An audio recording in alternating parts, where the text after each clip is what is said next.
The army is not like home. Since we are going to stay in the family compound, we must abide by the rules here. He Wenju made the final decision, ordering everyone to remove all the extra things in the yard within a limited time and restore it to its original state. As for Yu Fongfong, she would go to her house in person later. I believe she understands her job. Hearing He Wenju's tough words, everyone present couldn't help but wail. Although they didn't say it, the military wives all felt that He Wenju's rule was too inhumane. At the same time, many people began to resent Lin Wanshu. If she hadn't been so ostentatious, how could she have implicated them all? Lin Wanshu frowned. She didn't expect that He Wenju would ignore everyone's objections and force everyone to shovel away the things in the yard. Although she had ways to protect her own things from being taken away, she could do nothing about other people's things. But she was not happy to see such an outcome. After all, everyone else's dirt has been cleared, and only hers is left. Wouldn't that attract hatred? Amidst the noise, someone in the middle of the crowd suddenly whispered, "Why are you all blaming Wanshu? If you want to blame someone, blame Guan Hongmei and Fong Bailey. I just saw them go to Director He to complain, and that's why Director He asked everyone to come to the meeting." Hearing this, the people nearby who were already angry were stunned at first, and then they all directed their anger towards Guan Hongmei and Fong Bailey. "I was wondering, we've been growing crops for so long, and everything's fine. Why are you telling us not to grow crops?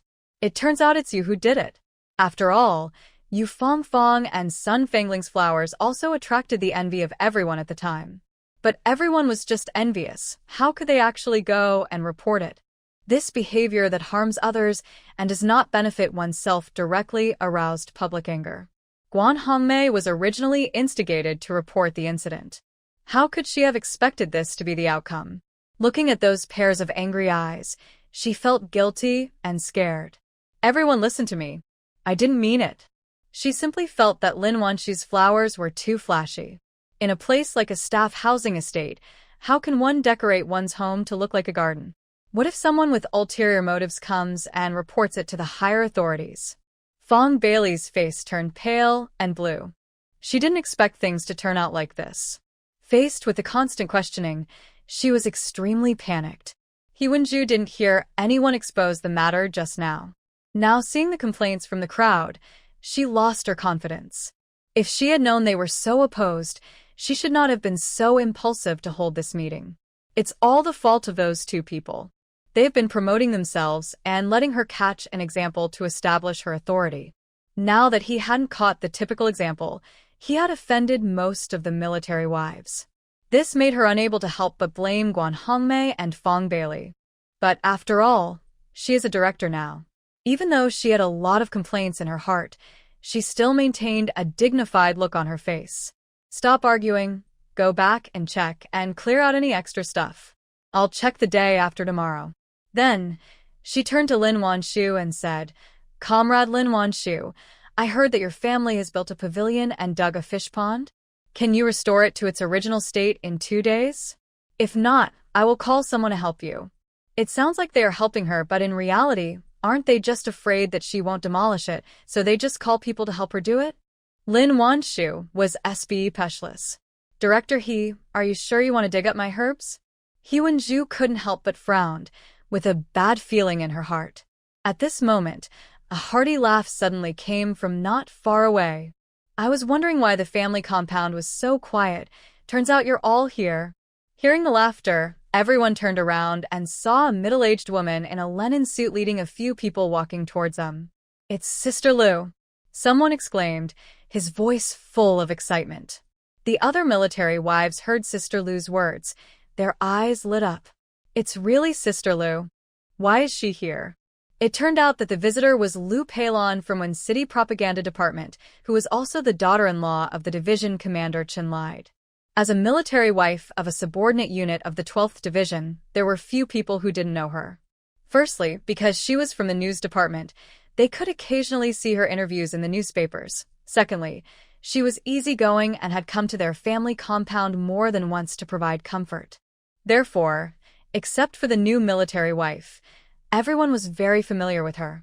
When He Wenju saw Lu Peilon, she was so excited that her face turned red. Sister Lu, what brings you here?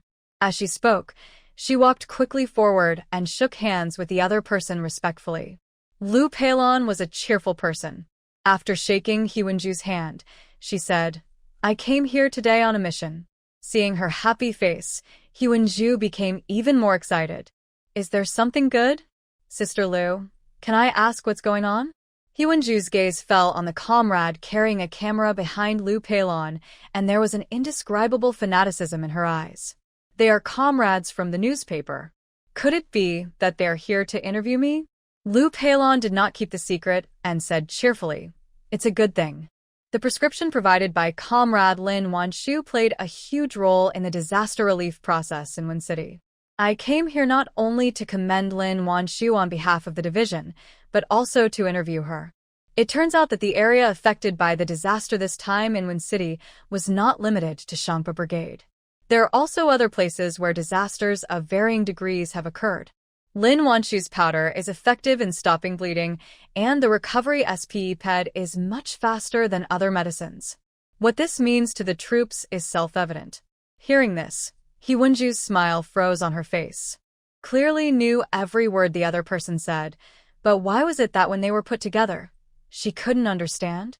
Was she here to commend Lin Wanshu and to interview her? Seeing that her face looked strange, Lu Peilon's eyes flickered slightly. Then, she asked with curiosity, What's wrong? Isn't Comrade Lin Wanshu here? As soon as she finished speaking, she heard someone excitedly shouting, Sister Lu, Comrade Wanshu is here. Lu Peilon looked in the direction of the voice and saw a tall female comrade pulling a gentle and beautiful female comrade towards her. Knowing that that was the person she was looking for, Lu Peilon let go of He Wenju's hand and walked forward with a smile. You're Comrade Wanshu, right? Lin Wanshu was still a little confused. She didn't expect that this good elder sister, as mentioned by the military wives, would actually come to see her. It wasn't until her hand was held that she came to her senses. Heko, Sister Lu, I am Lin Wanshu.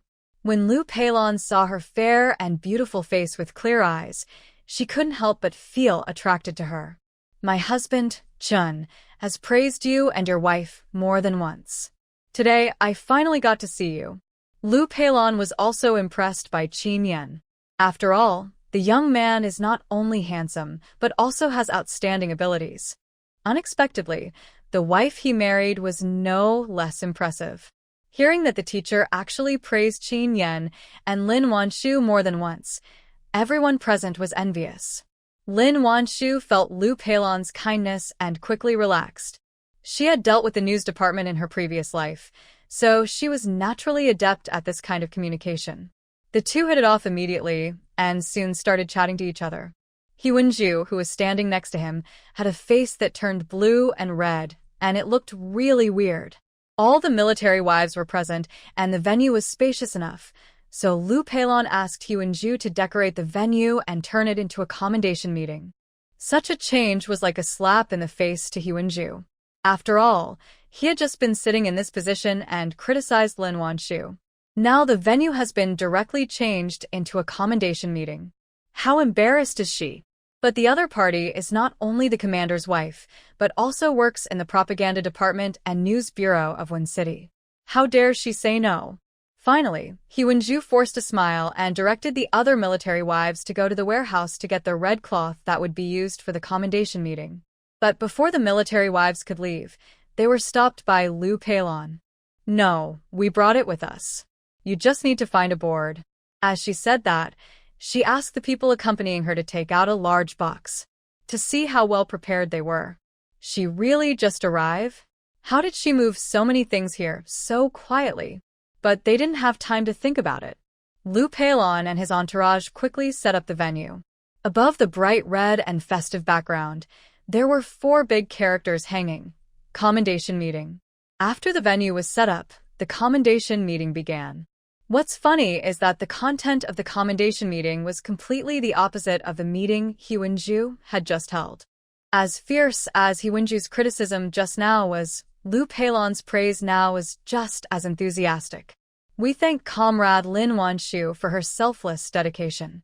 In order to promote her patriotic and party-loving spirit, the group hereby gives her the following reward. The reward is 800 yuan in cash, as well as the customary enamel cup, a towel, and a kettle. Heard that Lin Wanshu received a reward of 800 yuan, they couldn't help but gasp. That's 800 bucks. She actually got 800 yuan in one go. Lu Peilon seemed very satisfied with everyone's envy, so she encouraged them. Everyone should learn from Comrade Lin Wanshu. Your efforts can be seen not only by your team, but also by the country. These words of encouragement moved the military wives to the point of being moved and filled with passion. I wish I could perform a good deed right away and win first-class merit. After Lu Peilon encouraged everyone, she said to Lin Wanshu, Comrade Lin Wanshu, in addition to the material rewards, the team has also given you a training and assessment opportunity. As long as you can pass the selection and assessment of Wen City Hospital, you can be arranged to work in the health center. Hearing this, everyone present gasped once again. It's said to be training and assessment, but anyone with a discerning eye can tell that it's to assign her a job. After all, he already knows medical skills, so isn't training just a formality? Compared to 800 yuan, being able to get a job is more enviable. Lin Wanshu originally planned to sign up for training at the county hospital. Unexpectedly, Lu Peilon brought her such good news directly, which was undoubtedly a pleasant surprise for her. After all, the level of the municipal hospital is much higher than that of the county level, and the assessment of the municipal hospital also requires selection from the county. Thank you for your recognition. I will definitely seize the opportunity and will not let you down. But I cannot accept this 800 yuan reward. As soon as these words fell, everyone couldn't help but widen their eyes. Everyone looked as if they were wondering if there was something wrong with their ears. Lu Peilon was also shocked by her words. Comrade Lin Wanshu, do you know what you were talking about? That's $800. An ordinary worker's salary is only 20 or 30 yuan, and they have to work without eating or drinking for 2 or 3 years to earn 800 yuan. And she said she didn't want it? I know, Sister Lu. As a military dependent, I hope more than anyone else that my man's safety can be guaranteed. It just so happens that I have this prescription, and it just so happens that the army can use it. This is a very lucky thing for me. I don't need money. I just hope that every comrade fighting on the front line can return safely. Those powerful words fell into the ears of the military wives, and everyone was shocked. Looking at that slender female comrade who seemed to be full of infinite power, many people were suddenly filled with guilt. What a selfless comrade. They quietly contributed an important prescription that can quickly stop bleeding and greatly reduce the risk of amputation. But she never mentioned her contribution. He just works diligently with them in the fields every day, and some time ago, he even went directly to the disaster area to carry out rescue work. They actually said that to her just now. It was really wrong. Woo-woo. I'm sorry. Comrade Wanshu, I shouldn't have said that just now. She was just planting some flowers in the yard. What did she do wrong? It is a blessing for the family compound that she has such a high level of awareness and wants to plant flowers in the family compound. After all, her man will be on the front line in the future, and he might have to rely on her medicine to save his life. How could she still have the nerve to say she was wrong? Others felt the same way. After all, it was someone else's prescription worth 800 yuan, and he just gave it away, without even asking for money. With such awareness, how could she be a pleasure-seeking person? Comrade Wanshu, I'm sorry, my voice was a little loud just now. Please forgive my ignorance. People say it is a medicinal herb, so it is definitely a medicinal herb. After all, the fact that her prescription attracted so much attention from the army showed that she was very capable. Growing some medicinal herbs in the staff quarters? Comrade Wanshu, do you still need to grow medicinal herbs? My yard is also very spacious. You can grow whatever you want.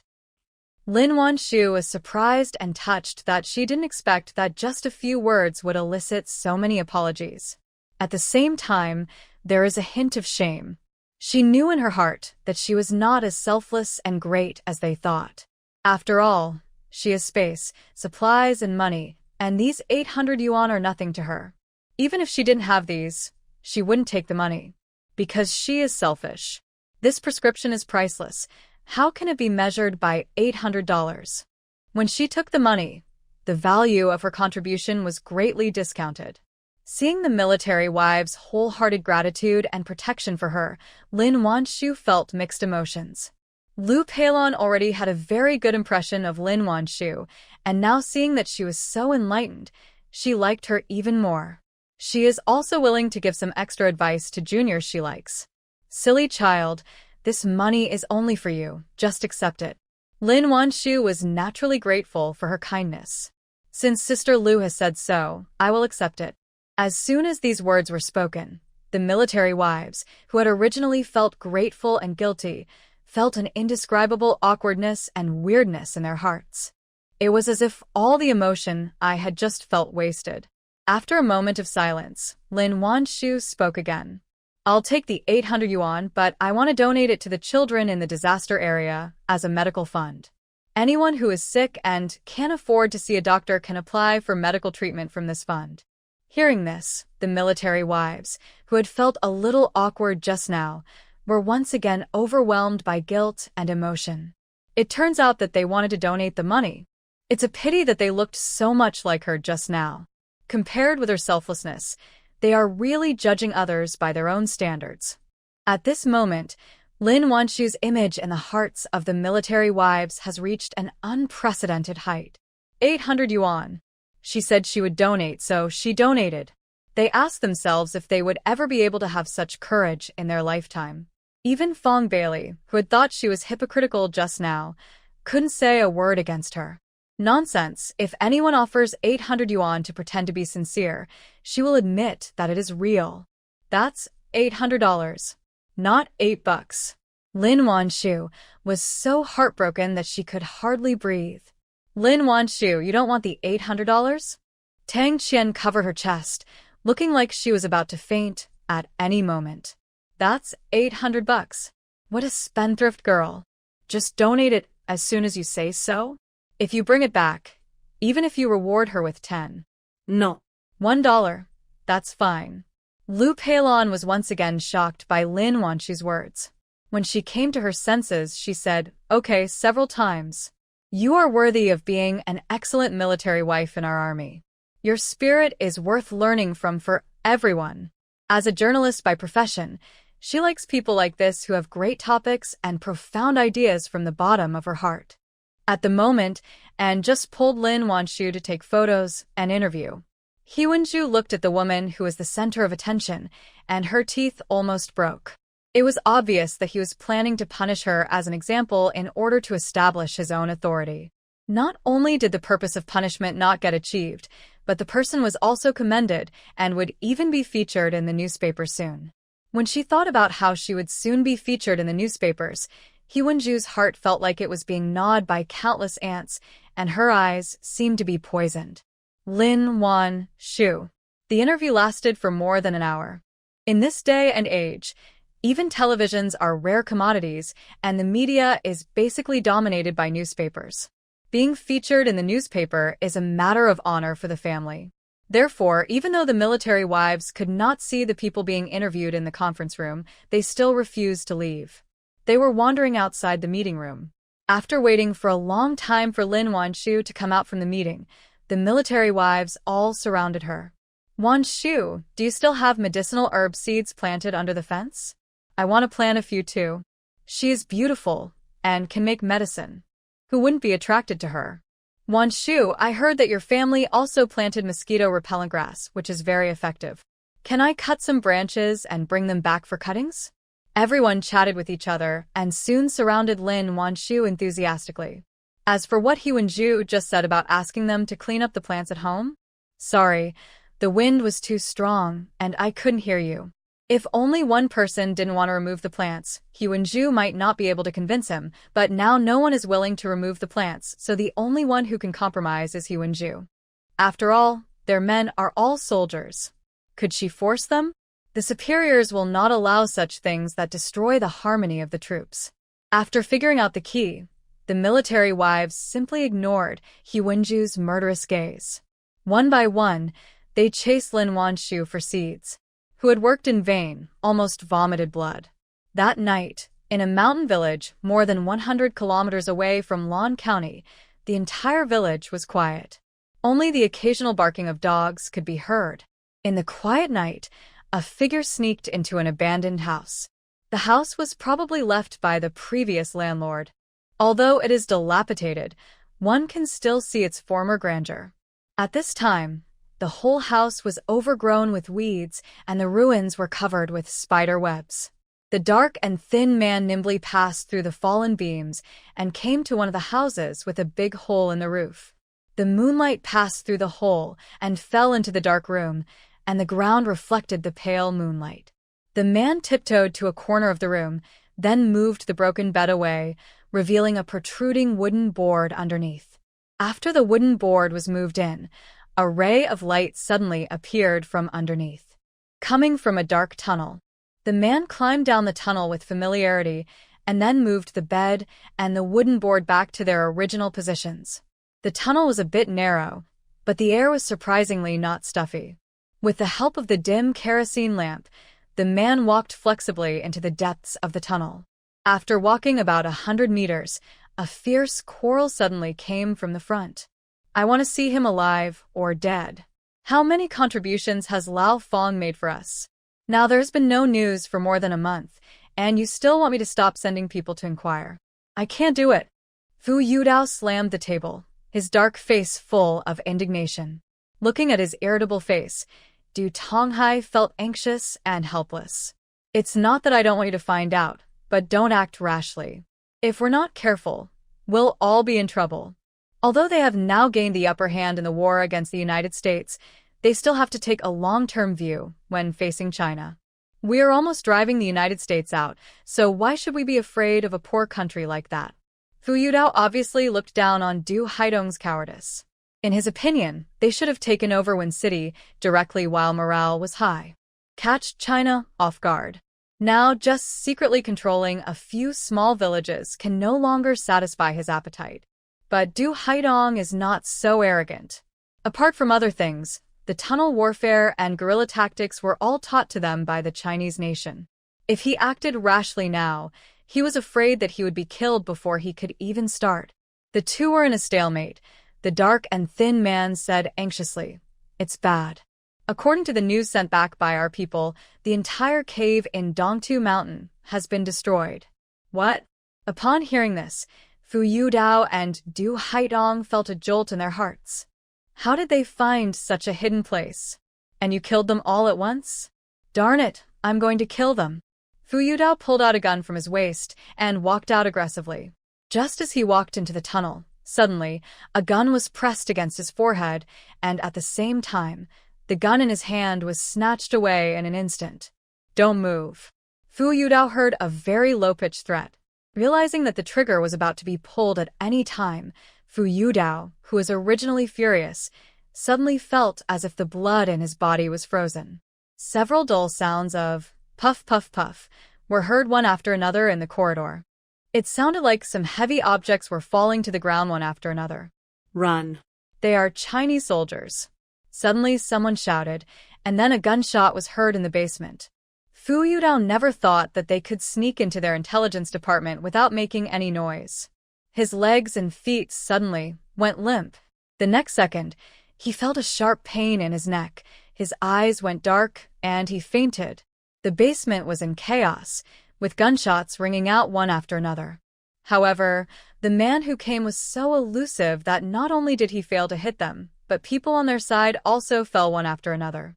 The remaining people saw that something was wrong and fled in all directions. However, there were 2 or 3 soldiers armed with live ammunition guarding outside each cave entrance. They were caught as soon as they showed up. Before long, the entire abandoned house returned to peace again. It was as if the gunshot just now did not exist. It was already the 13th day of the 8th lunar month, and Qin Yan had not yet returned. The family compound was organizing mooncake making. Lin Wanshu also took out the materials she had prepared early in the morning and walked towards the family committee office area with Ji Hualan, Yu Fongfong, and others. Making mooncakes is on the open space last time. Because of the commendation meeting, Most military wives now have a favorable impression of Lin Wanshu. Everyone who saw her along the way greeted her warmly. Yu Fangfang went to work that day and was unable to attend the two meetings. When she heard that Hu Wenju actually wanted to dig up all the flowers they planted, she almost cursed. If Lin Wanshu hadn't been participating in the mooncake-making event, she wouldn't have wanted to go at all. Wan, let me be frank. If he or something keeps talking to me about something, I will just leave. Want to dig up her flowers? What's the difference between that and digging out her vitals? She put into keeping them so beautiful. Although Feng Yandong was the one who watered and fertilized the plant most of the time, she at least also trimmed the branches, so it was almost as if she was the one who raised the plant. After what happened last time, Lin Wanshu didn't want to go either, but this was a group activity after all, and everyone was going, so it wouldn't be good for her to stand out. Okay, if she still wants to take advantage of us, I'll go with you. Although Hu Wenju did not mention asking them to restore the yard to its original state. But every time we met, her nose and eyes were not the same, as if she owed her millions. Tang Qian carried her bag and walked beside Lin Wanshu with a painful look on her face. Wanshu, do you really need so much sugar? How about less? 2 taels of white sugar, it hurts so much. If there weren't so many people watching, she would have wanted to secretly take some out and take it home later. Yang Zheng rolled her eyes. How can the filling taste good without sugar? You only make mooncakes once a year, can you not be so stingy? Look at the sweet potatoes that Wanshu brought. They are so delicious, round and plump. Look at the ones you brought, what kind of ugly ones are they? She was speechless about this woman who only thought about taking advantage, but was so stingy. Hearing this, Tang Qian chuckled, but there was a rare look of embarrassment on her face. The sweet potato aside and muttered, I was just saying it casually, don't get angry. Everyone else knows her virtues and is too lazy to say more. The group chatted all the way to the parents' committee. They were a little slow in arriving, and the open space was filled with people, looking quite lively. There is a table at the entrance where military wives who come to participate in the event have to place the supplies they brought there and register them. The people who registered were Hu Wenju and Fang Bailey. Lin Wanshu glanced at the two of them, then looked away and lined up at the back of the line to wait for registration. The one in the front row is Tang Qian, and the one behind her is Yu Fangfang. Tang Qian's sweet potatoes are small and crooked and don't look like they have much meat. Hu Wenju was a little disgusted, but still registered and accepted it. When it was Lin Wanshu's turn, she put her bag on without thinking too much. Instantly, 2 pairs of eyes fell on her like searchlights. Then, Fang Bailey opened the bag and checked it over and over again. Fang Bailey, what are you looking at? Is there something wrong with Wanshu's materials? Seeing that she kept turning the flour and some flour spilled out, Ji Hualan couldn't help but frown and asked. Hearing this, Fang Bailey finally stopped what he was doing, but there was a hint of disgust on his face. Comrade Lin Wanshu, what did you bring? This sweet potato doesn't look like it can be used to make porridge. And this thing, is it edible? As she spoke, she pointed to the sweet potatoes and unknown nuts in the bag. Since we are making 5-nut mooncakes, we must use various nuts. But the kernels of the nuts are black, and I don't know what they are. They might even be expired. Hu Wenju already had a grudge against Lin Wanshu, and now that she had finally found the chance, her expression became somewhat stern. Comrade Lin Wanshu, I'm not saying anything bad about you, but since you live in a group, you should have a sense of the group. Look, everyone has prepared such good materials, but why is it that when it's your turn, you make a fuss? Is this your attitude towards participating in group activities? Lin Wanshu. She even went to the Shangpa Brigade and the Supply and Marketing Cooperative just for this little bit of material, but in the end she was met with their disgust. I exchanged this sweet potato with my fellow villagers. They said it has a high sugar content and can be used to make syrup.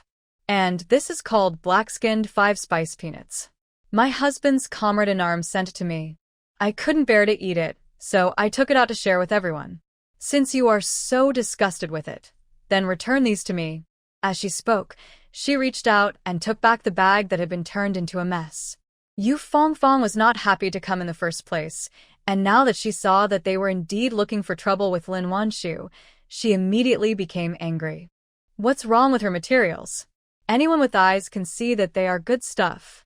I think you are just jealous of Wanwan being able to appear in the newspaper, so you are deliberately making things difficult for her.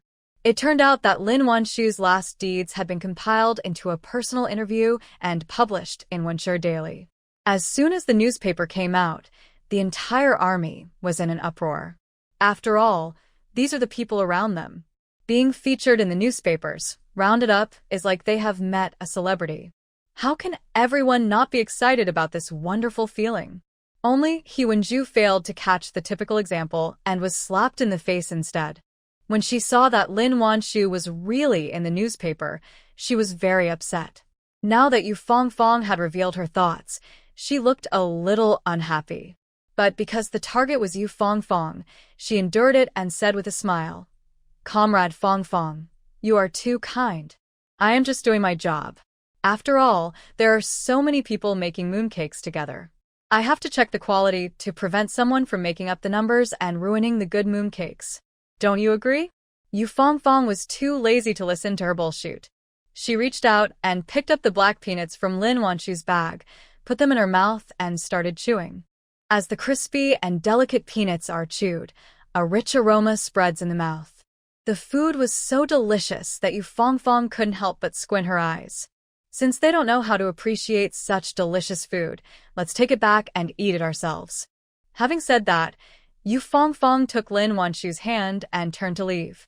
He Wenju never thought that she would just leave without giving herself any face at all, and she was immediately angry and anxious. "Comrade Fangfang, don't be impulsive. I'm not saying anything bad about you. You can still stay here and make mooncakes with everyone else. After all, if they leave here, where will they find an oven to bake mooncakes?" He Wenju was certain just now that Lin Wanshu would swallow her anger even for the sake of this oven.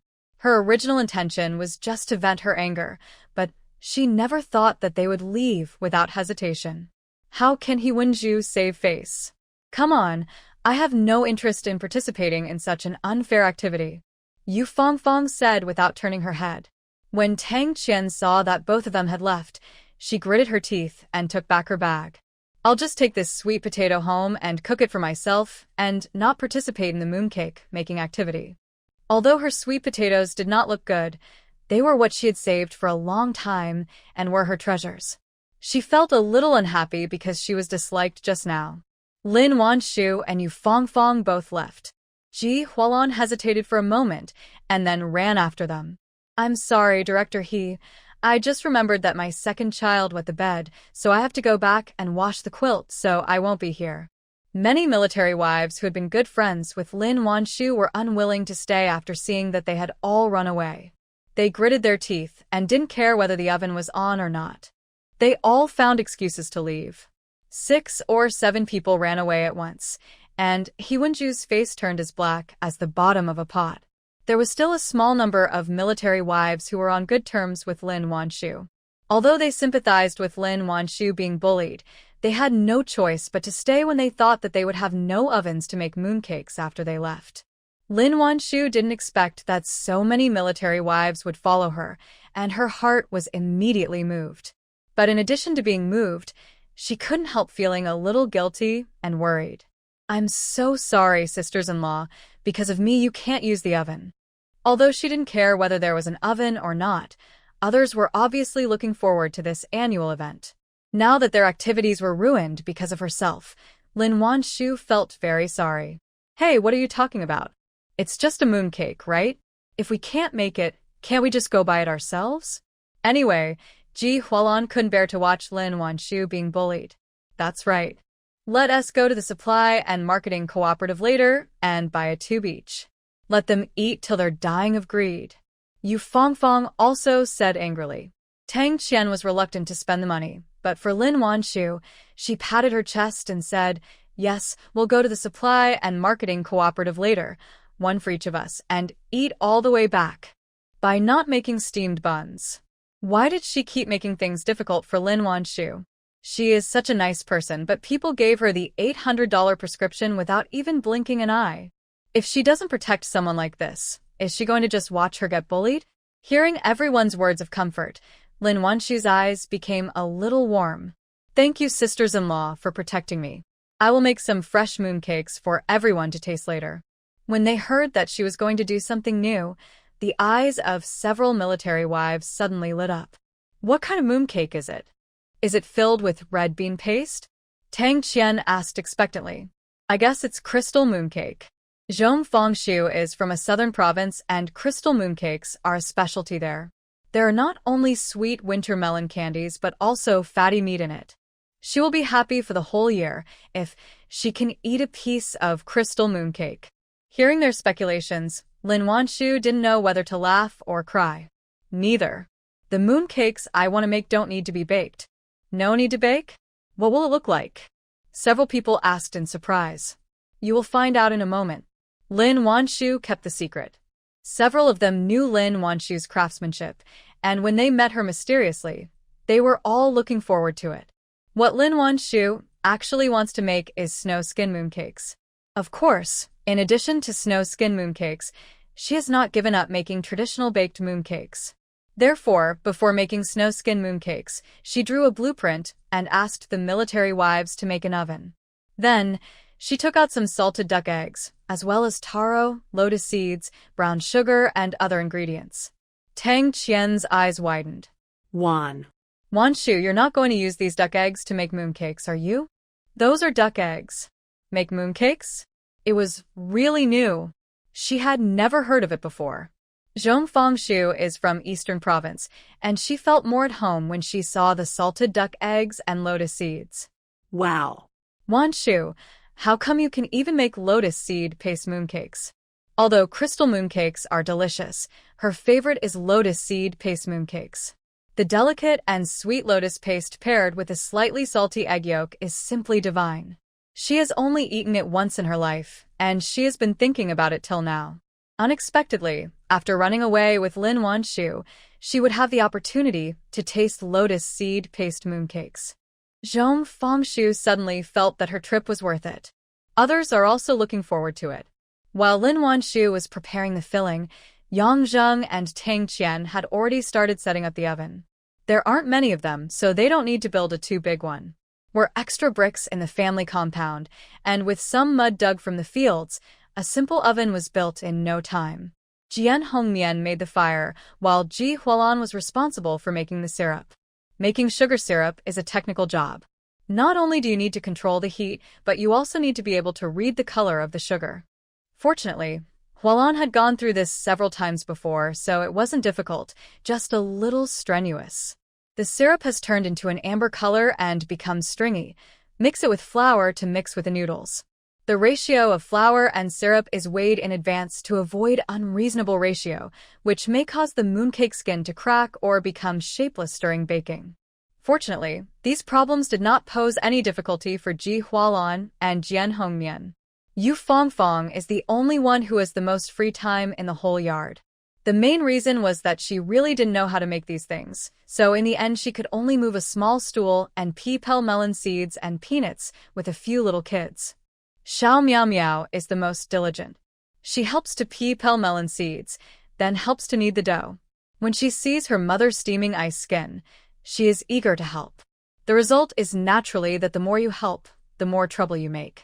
Finally, Ji Hualan couldn't stand it anymore, so she shouted to her eldest son, Shen Xiai, take your sister out to play, and bring her back when the mooncakes are baked. Shen Yu on the side was not convinced. Mom, why don't you ask me to take my sister out to play? Why do you always call me brother? Ji Hualan looked at the stick insect in his hand and was speechless. Can you please stop bringing back these weird things? Sometimes she would be frightened when she suddenly saw such a weird thing, not to mention Xiao Miao Miao. Shen Xiai scratched his head and chuckled. Mom, its name is Xiao Hui. It's not a weird thing. It's my good friend.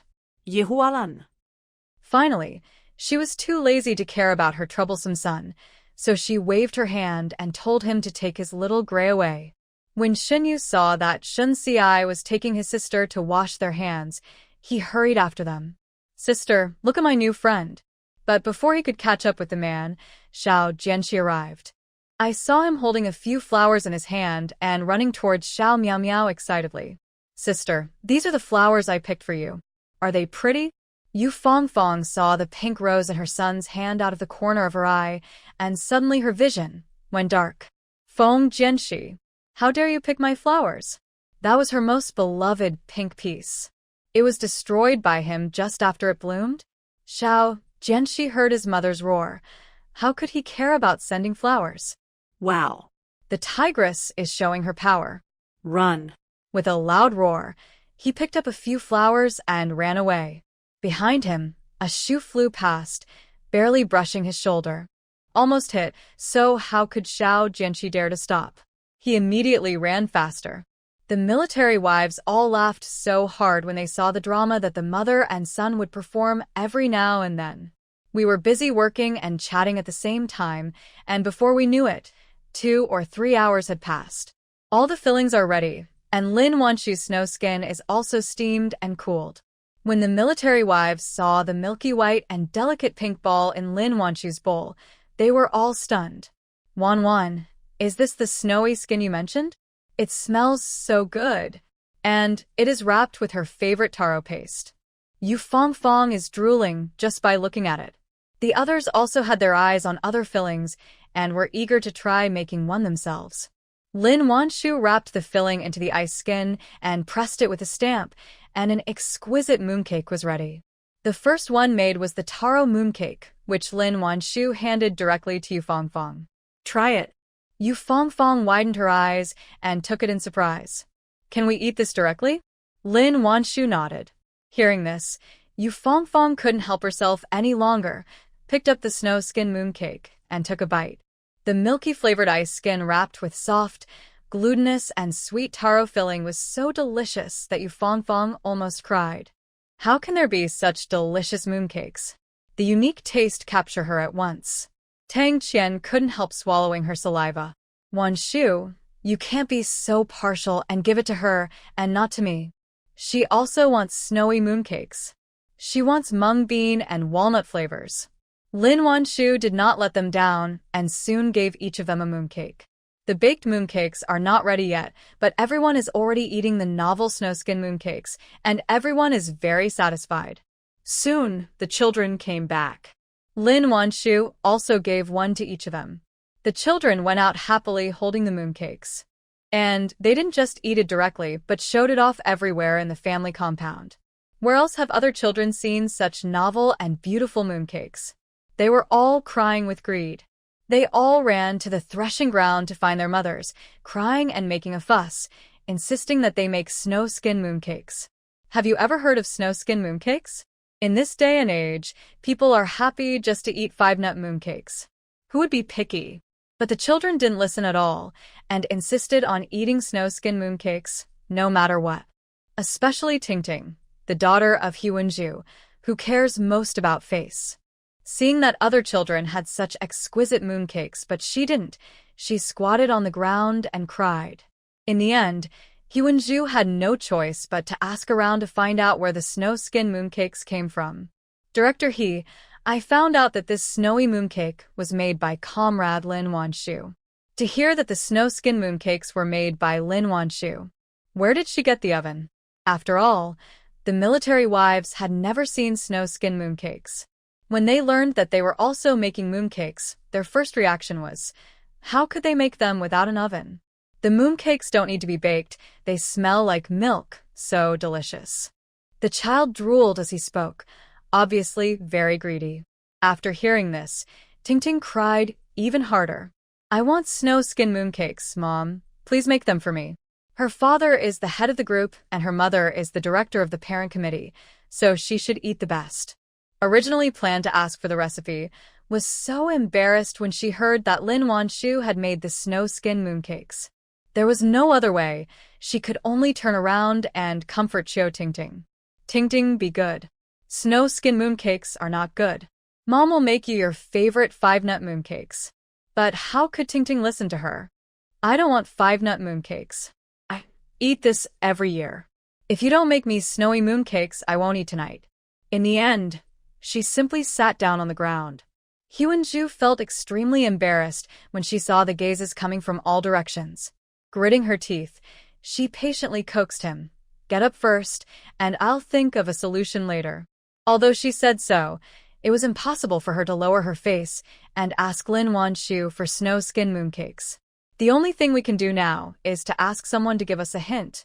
I hope Lin Wanshu can be tactful and deliver it herself. If she doesn't know what's good for her. Hyewonju's eyes were dark and no one knew what she was thinking. Tingting stopped crying only after she heard her agree. Then you have to be quick, I want 5. No. I want 2. Mooncakes in 1 box and 10 in 2 boxes. In previous years, she always got 5 5-nut mooncakes. Snow skin mooncakes are so beautiful, 5 are definitely not enough. Hearing this, Hyewonju's eyes went dark. It was embarrassing enough for her to find someone to hint at Lin Wanshu, and now Tingting wanted 2 more. Really the case, Hyewonju felt like she had lost all her dignity. But she knew Chiu Tingting's temper very well. She must get what she wants, and if her demands are not met, she will make a big fuss. Looking at Chiu Tingting with a stubborn face, she felt overwhelmed for the first time. In the end, she had no choice but to agree. On the other hand, other military wives also brought a lot of other materials from home. After all, Lin Wanshu has given so many things, how could they just take that little? The snow skin mooncakes were made. Lin Wanshu took out the paper boxes that she had prepared in advance, put 5 mooncakes in each box, and prepared to take them back to the military wives later. The remaining ones can be given away. After finishing all these, she made baked mooncakes with other military wives. There are also many styles of mooncakes. In addition to lotus seed paste and egg, there are also red bean paste, 5-nut, and barbecued pork. Although other types of mooncakes besides lotus seed paste are sold in the supply and marketing cooperatives, not many people are willing to spend the money. Now seeing Lin Wanshu making so many styles, the military wives were overjoyed. With strength in numbers, the mooncakes were soon made.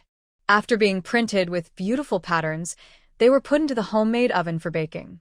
The military wives were all looking forward to participating in making mooncakes with such rich fillings for the first time. Not caring about the heat, they all gathered around the oven and refused to leave. The person who was lighting the fire was still Jian Hongmian, and she was an expert at controlling the temperature. Before, she was usually responsible for lighting the fire when the Parent-Teacher Association made mooncakes. The baked mooncakes will not be burnt nor undercooked. In addition, the stove designed by Lin Wanshu was also very ingenious, so Jian Hongmian was very adept at making a fire. Soon, the aroma of baking mooncakes wafted out of the oven. The children, who had just eaten snow skin mooncakes, gathered in front of the stove again, eagerly waiting to eat mooncakes. Hurry up and have fun. You can't eat this mooncake until the day after tomorrow. Mothers all understand their children. If there is something delicious, it will not be saved for tomorrow. If they finish eating everything, what will we do during the Mid-Autumn Festival the day after tomorrow? Heard that they were not allowed to eat baked mooncakes, their faces immediately fell. Although they were not allowed to eat, they were unwilling to leave and continued to stand by the stove with their eyes wide open. I don't know how long it took, but Jian Hongmian estimated that time was enough, so she used pliers to pull the tray out of the stove. When they saw the fragrant mooncakes baked, they couldn't help but swallow their saliva. Wanshu, your pancake crust is so delicious, isn't it? From what they had baked before. Before, there was only syrup, but this time she added a lot of ingredients. Just looking at it is enough to make people drool. One child couldn't stand it anymore and quickly reached out to grab a piece. Little did they know that the adults had already been on guard against them. I only heard a pop sound, and before I could get the mooncake, I felt a slap on my hand. Behave yourself. If you dare to eat secretly, I will catch you. Yangjing turned around and warned her son. Lin Wanshu couldn't bear to see the children looking so pitiful, so she suggested taking out 2 pieces and cutting them up to share with them. As soon as these words fell, the children cheered. But except Tang Qian, the other military wives were unwilling to do so, as they thought it was too expensive. After all, this dish is full of lotus seed paste and egg yolk. The bulk of the materials were paid for by Lin Wanshu, so how could they dare to take advantage of her? Sisters-in-law, you're being too polite. You are so protective of me, and I have no reason to express my gratitude. It's just a few mooncakes, so just give them to your nephews. They are not strangers. Now that things have come to this, the military wives can no longer refuse. Lin Wanshu picked out 2 or 3 mooncakes and cut each mooncake into 8 pieces. When they saw the golden filling with egg yolk, everyone stared in amazement. But before Lin Wanshu could distribute the mooncakes, Sun Fengling's voice suddenly came from outside. "Oh, you guys made mooncakes too. They smell so good." Lin Wanshu turned around and saw several military wives standing at the door, holding mooncakes. "It's a festival, so if we don't make some mooncakes, it won't be good for the children to watch others eat them, so we figured out how to make an oven ourselves. Have you made one too?" Lin Wanshu greeted them warmly. There were some unpleasant things with He Wenju. This matter had nothing to do with other military wives. After all, people had spoken up for her a lot in the past few days. Seeing that she didn't seem to be affected by what happened just now, several military wives also breathed a sigh of relief. He walked into her yard. "Yes, we heard that you made snow skin mooncakes. We have never seen them before, so we wanted to come and see what they look like." After Sun Fengling finished speaking, she walked to the table. When I saw the mooncakes they had just cut, I couldn't help but stare in amazement. "You can actually make lotus seed paste and egg yolk mooncakes?" As soon as these words fell, the military wives who were following behind also came over. When they saw clearly that the cut mooncakes on the table were really different from theirs, they couldn't help but gasp. "Wanshu, you are so amazing. You can even make this kind of filling." If she had known earlier, she would have followed him. Seeing their envious eyes, Yu Fongfong felt as refreshed as if she had drunk a large pot of ice water on a hot day. Needless to say, who is Wanwan? Can a mere lotus seed paste and egg yolk mooncake stump her? We not only have lotus seed paste but also red bean paste, barbecued pork, and 5-nut mooncakes. Every time they mentioned a type, Sun Fengling and the others swallowed their saliva. In the end, I almost cried with envy. Yu Fongfong held her head high, feeling extremely proud. Snort. Who made He Wenju make things difficult for Wanwan? Now they must be so envious of those people. Lin Wanshu had no bad blood with these military wives, so she invited them to try the lotus seed paste mooncakes. Sun Fengling and the others didn't hesitate to pick up a small piece and started eating. After tasting the sweet and delicate mooncakes, everyone regretted it so much. Why didn't they follow her just now? If they follow Lin Wanshu, then they can at least get a piece of lotus seed paste mooncake, right? Unfortunately, there is no medicine for regret in the world. No matter how upset they were, they could only taste this small piece of mooncake. The more you can't get it, the more you miss it. Originally gone home happily after making 5-nut mooncakes, now felt very upset. This unpleasant feeling reached its peak after they tasted the small piece of snow skin mooncake that Lin Wanshu gave them. How can this be called a mooncake? It is clearly a pastry. Or expensive pastries that you can't buy in department stores. I guess only the dignitaries in ancient times could afford to eat it? Lin Wanshu was not a stingy person. She made a lot of snow skin mooncakes, so she gave each of them a piece. Got the snow skin mooncakes were all excited. After taking the mooncake, he thanked Lin Wanshu repeatedly. "Wanshu, these mooncakes are so delicious. Why don't you send some to Director He? After all, her husband is the head of the group, so it's not a good idea to argue with her. Maybe after she tastes your mooncakes, she won't bother you again in the future." While the other military wives were not paying attention, Sun Fengling leaned close to Lin Wanshu's ear and spoke in a low voice. Hearing this, a hint of sneer flashed through Lin Wanshu's heart. She also knew that people were looking for trouble with her, but she still wanted to persuade her to lower her posture and please He Wenju. The smile on her face faded a little, and Lin Wanshu spoke slowly. "It's not that I don't want to send it. I've heard that last Mid-Autumn Festival someone wanted to send something to Director He, but she criticized him. I'm new here, and I don't know much about the rules here. I'm afraid if I go rashly, I might offend someone again." Hearing her say this, Sun Fengling suddenly felt a little embarrassed. I also felt that He Wenju's request was too much to ask. Let her ask Lin Wanshu to bring 2 boxes of mooncakes to apologize to her? Sun Fangling felt that this was simply impossible to do. Lin Wanshu could bow her head so easily. How could she have left like that just now? Hee. I just forgot about it for a moment. Just pretend I never said it and don't take it to heart. Thinking about the fact that someone gave her snow skin mooncakes, Sun Fangling regretted making this trip and offending someone for nothing. Lin Wanshu didn't argue with her, but the smile on her face was not as enthusiastic as before. In the end, Sun Fangling had no choice but to say goodbye and leave in embarrassment. I don't know if it was out of embarrassment or guilt, but she didn't take the snow skin mooncake. Other military wives didn't know what was going on, and when they saw Sun Fangling leave, they could only leave as well. When Tang Qian saw that several snow skin mooncakes were missing, she felt so distressed that she covered her chest with her hands. What a waste. Such a waste. I just gave away a whole tube of mooncakes. Do you like that? How could those people be worthy of her giving them snow skin mooncakes? If she were to say, giving them a gift of red bean paste was already a sign of respect. Lin Wanshu couldn't help but laugh when she saw her distressed look. Finally, I followed her wishes and took back the snow skin cakes and lotus seed paste mooncakes. The others saw that she had hidden all the mooncakes. They also breathed a sigh of relief. Lin Wanshu was so generous that they were afraid that she would accidentally give away all the mooncakes. The remaining mooncakes, the military wives kept their mouths tightly shut in order to keep a low profile. Whenever someone comes to see it, they all say it is a 5-nut mooncake. Others didn't get to see the snow skin mooncakes and had to leave with regret.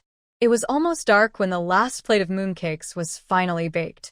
Lin Wanshu's box is divided into 2 layers, upper and lower. The lower layer is filled with snow skin mooncakes, and the upper layer is filled with baked mooncakes. They returned. Each of the military wives received about 10 mooncakes. Carrying the delicious mooncakes, both adults and children have beaming faces. They wish that August 15th would come soon so that they can eat mooncake soon. On the other side, He Wenju waited and waited until it was dark, but Lin Wanshu still didn't bring the mooncakes to apologize to her.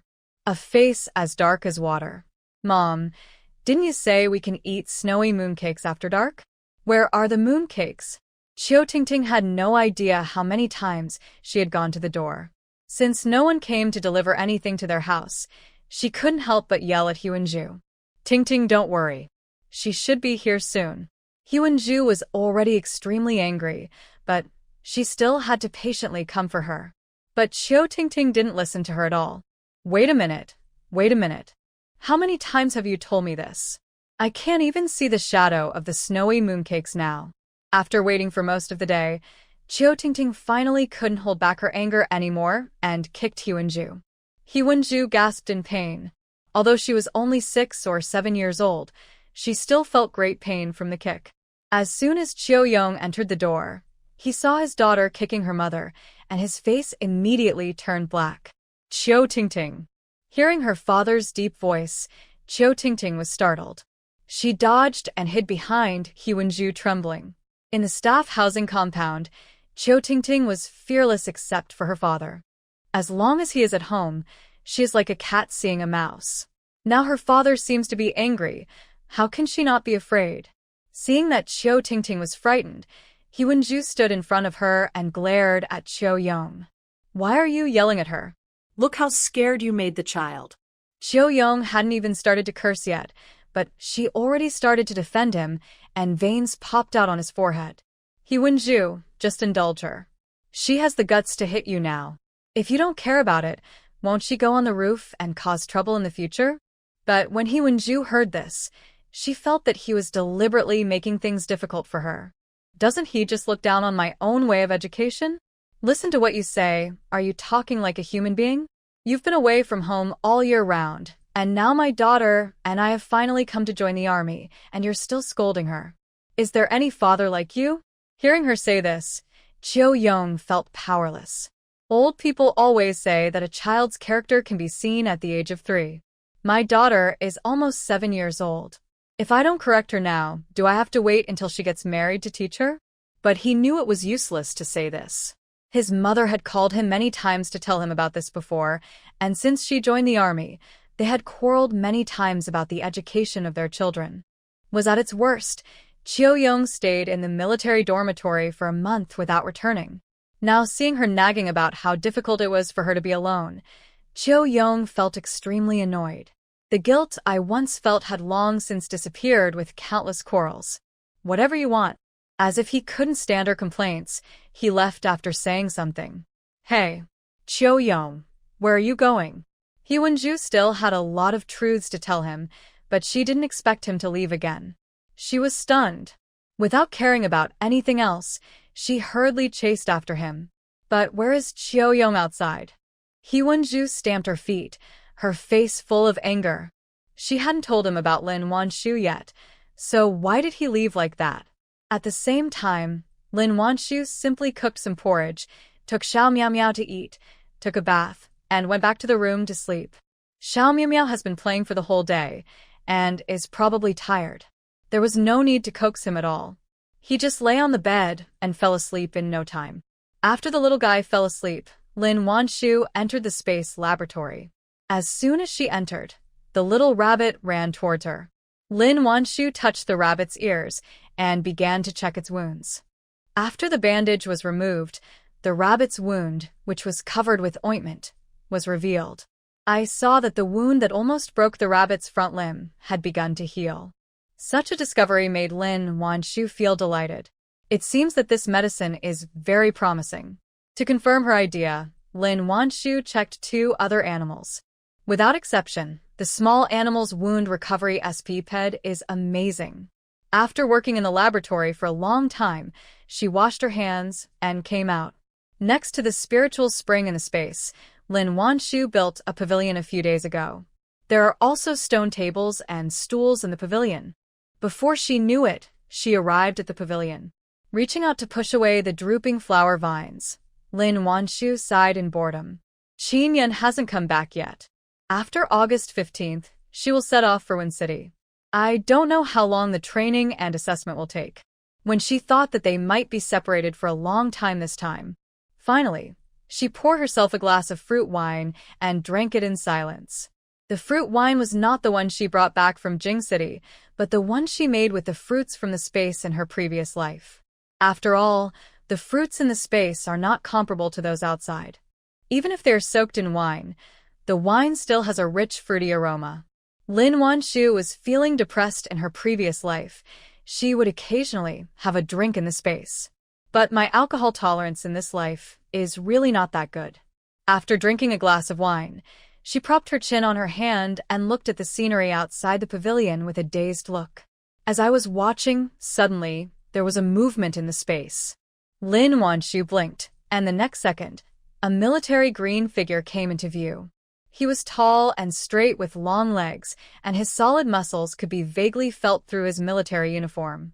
Lin Wanshu tilted her head and felt that the man seemed a little different from what she remembered. But she couldn't quite tell what the difference was. When you're drunk, your head doesn't work very well. The man walked towards the pavilion step by step, and Lin Wanshu's heartbeat was beating uncontrollably. Her mind was not clear, but her instinct made her smile, and she hooked her finger at the man. Where did this man come from? He's so handsome. Come here. I love you. As soon as he finished speaking, the tall figure paused. Then he quickened his pace. After a while, people arrived at the pavilion. When he came closer, Lin Wanshu didn't hesitate and climbed onto his shoulders with her soft and boneless hands. The man groaned, and his breathing seemed to become heavier. Why are you drinking again? The man's voice was filled with helplessness and pity. Why are you here? Lin Wanshu answered irrelevantly. Her eyes were blurry, her legs were weak, and she could hardly support her body. But just as she slid down a little, she felt something tighten around her waist, and her whole body was firmly held. I'm coming to see you. The man's voice was a little hoarse, and his eyes were incredibly dark. Lin Wanshu reached out and touched his face, feeling a little prickly. She frowned and wanted to push him away. You are not Ian. But before he could push twice, he was hugged even tighter. Take another good look at who I am. The man's voice was a little gnashed. He held her chin with his hand and pointed it at his face. The burning gaze was like two blazing flames, as if it would burn her to ashes in the next second. Lin Wanshu's heartbeat became incredibly faster and faster. After a pause, the boneless hand was raised again, slowly stroking across his raised brow, deep eyes, straight nose, and finally falling on his warm and dry lips. After a long moment, her eyes widened. You Are really a yen? As soon as she finished speaking, Lin Wanshu felt herself being picked up. The sudden weightlessness made her scream out in surprise. Then, she was carried back to the tile-roofed house in big strides. The man seemed to have been patient for a long time. As soon as he entered the room, he gave her a hot kiss. I don't know if it was the alcohol that was causing her trouble, but she wasn't shy at all.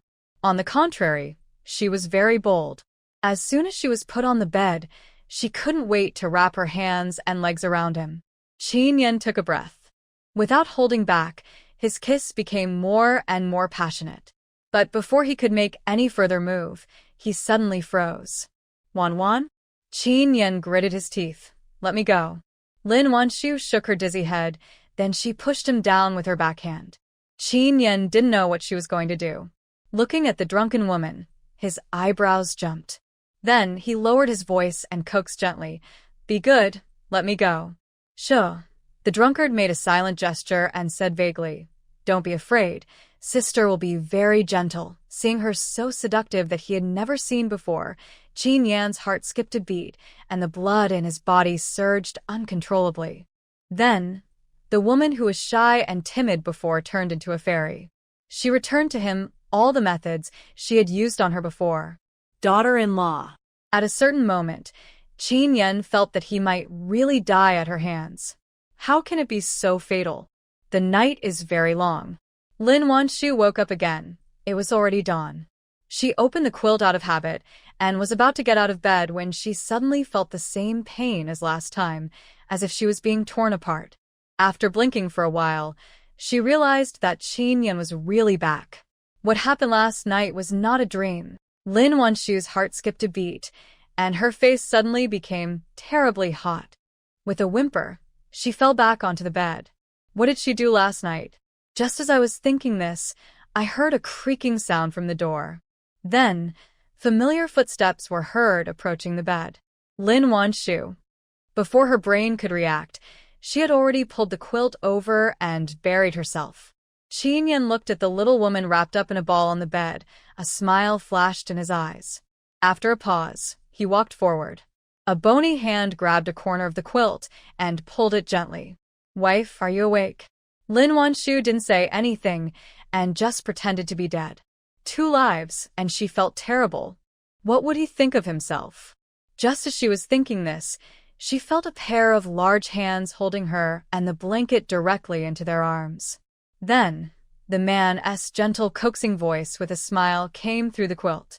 My dear wife, come out first and don't bore yourself.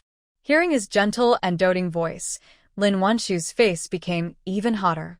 She felt extremely ashamed when she thought about how he had used that voice to charming her last night.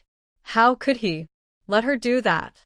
Qin Yan was worried that she was really suffocating, so he reached out and gently pulled the quilt, continuing to coax her patiently. Lin Wanshu listened to his worried voice and suddenly felt that she seemed to be being too hypocritical. Isn't it like this, like that? They are husband and wife. This is normal and there is no need to be ashamed. Preparing herself mentally, Lin Wanshu was about to lift the quilt when she heard the man's voice, as if coaxing a child. I brought you some delicious food. Don't you want to get up and try it? Hearing that he brought her food, Lin Wanshu couldn't care about anything else. She opened the quilt and asked, What's delicious? Looking at her sparkling eyes, Qin Yan couldn't help but laugh. If he had known that he could coax her out with food, why would he have been so nervous for so long? Finally, he couldn't help it and reached out to scratch her little nose. You'll know when you wake up. Lin Wanshu let out an "Oh," and was about to sit up from the bed. But after moving a little, she didn't know where she was involved, and she couldn't help but hissed. Hearing her gasp, Qin Yan's face suddenly became tense again. Wan, what's wrong with you? Hearing this, Lin Wanshu rolled her eyes at him and gritted her teeth. What do you say? Qin Yan. Suddenly, she remembered the last time she almost fell when she got out of bed, and a rare look of discomfort flashed across Qin Yan's face. Let me rub it for you. Lin Wanshu. No. She was afraid that she wouldn't be able to leave the room today. After saying that, she took out the diluted spiritual spring water from the space and started drinking it. Although it was not the first time that Qin Yan saw her transform objects out of thin air, he still felt shocked every time he saw it. After drinking a cup of spiritual spring water, Lin Wanshu's discomfort gradually dissipated. After putting down the quilt, she suddenly remembered what happened last night. How come you were able to move suddenly yesterday? She vaguely remembered that she did not seem to have lifted the ban on him. Hearing this, Qin Yan also recalled the scene last night when he was charming and lost control. But Qin Yan couldn't explain clearly why he was able to break free from his restraints. I just have a vague feeling that the higher the degree of spiritual compatibility between them, the greater the initiative he will have in space. If the two of them had less feelings for each other, he would lose more control over the space. Qin Yan even couldn't help but suspect that if one day the relationship between them deteriorated, he would never be able to enter her space again. When Qin Yan thought of this possibility, he felt an indescribable uneasiness in his heart. After 2 lives of entanglement, she had already become a part of his bones and blood. Qin Yan couldn't bear the slightest possibility of losing her. He knew that his thoughts were too paranoid, but he also clearly realized that he might not be able to change them in his lifetime. Lin Wanshu had no idea what her man was thinking, and seeing that she couldn't get any information from him, she didn't plan to stay in the room any longer. After she felt that she was not feeling unwell, she got out of bed without hesitation, holding the man's shoulders. Qin Yan concealed the darkness in his eyes and bent down to take her shoes. By the time the two went out again, half an hour had passed. After washing up, Lin Wanshu went into the kitchen. Had already been placed on the stone table in the kitchen. There are bean curd skin, black fungus, chopped green onion, coriander, leek, and sauerkraut. Of each, and they were all placed on a large plate. There is also a basin next to it, filled with thin white rice noodles soaking in water. Lin Wanshu's eyes lit up. It's Crossbridge rice noodles. Where did you get it from? Crossbridge rice noodles is a famous snack in Yunnan province, but Lin Wanshu has been too busy since she came here and has no time to make it. Unexpectedly, after going out, he brought back some rice noodles for himself. I asked Lao Gao to bring it to me. Since he was on a mission, he naturally couldn't buy these. However, after hearing her mention it, Qin Yan kept it in mind.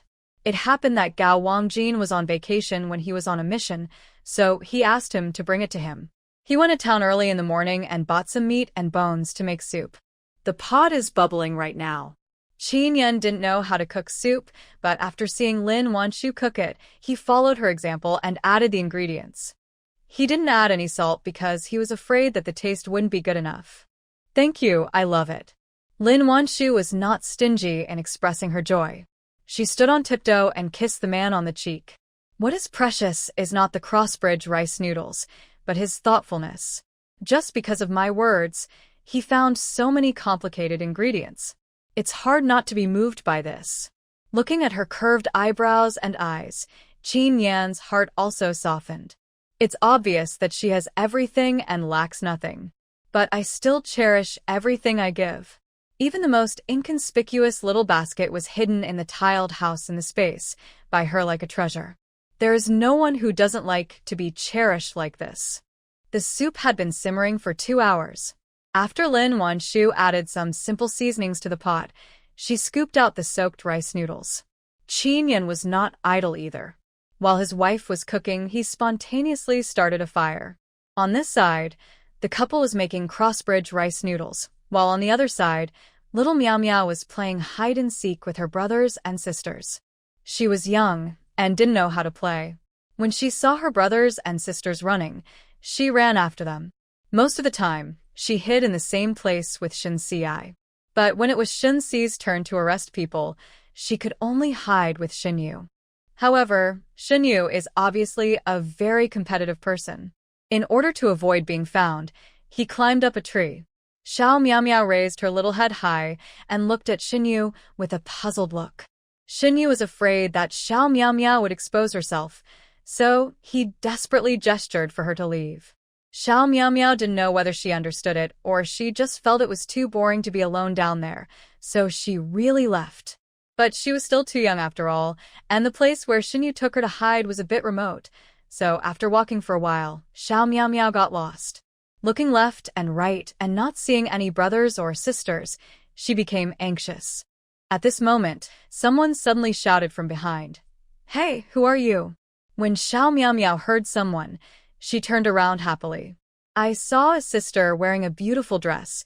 She was showing a big smile with her teeth bared. Jia, I'm asking you a question. Don't you understand? Qiu Tingting put her hands on her hips, her eyebrows knitted tightly, and stared at the little dwarf in front of her. Since coming to the family compound, except for Zhuang, whom she met last time, has Xiao Miao ever been treated so fiercely by anyone? My eyes suddenly turned red. Qiu Tingting tilted her head to look at the fair and tender little kid in front of her, and suddenly felt that he looked familiar. After looking at it for a while, she squinted and said, "Do you have snowy mooncakes at home?" Xiao Miao is so young, it's good enough that she knows what to eat. How do you know what snow skin mooncakes are? But Qiu Tingting had already recognized that this child was the daughter of the aunt in the floral dress yesterday. Even though she is young, she already knows that the snow skin mooncakes were made by that aunt. Now that her daughter has been caught, how could Qiu Tingting not be excited? Xiao Miao didn't know what she was going to do. Seeing that her smile was not right, she couldn't help but take a few steps back. Qiu Tingting hurriedly caught up with him. "Hey, little brat, your mother was so rude yesterday. She said she would send mooncakes to our house, but I waited for so long and still didn't get any. Go back and tell her to send them to me right away." But how could Xiao Miao listen to her? Seeing her chasing her, she was so scared that her short legs moved faster. Qiu Tingting didn't expect that she would not listen to her and run so fast. Was already full of anger, and now she was even more furious. Fortunately, her legs are much longer than the little kid's. Qiu Tingting caught up with Xiao Miao in 2 steps, reached out, and grabbed her arm. Xiao Miao was pinched so hard that it hurt so much. She was already extremely frightened that she burst into tears with a loud, "Wow." However, the location Xinyu found was too remote, and there were no other children passing by nearby. Little Miao was held tightly, unable to break free, and could only cry loudly.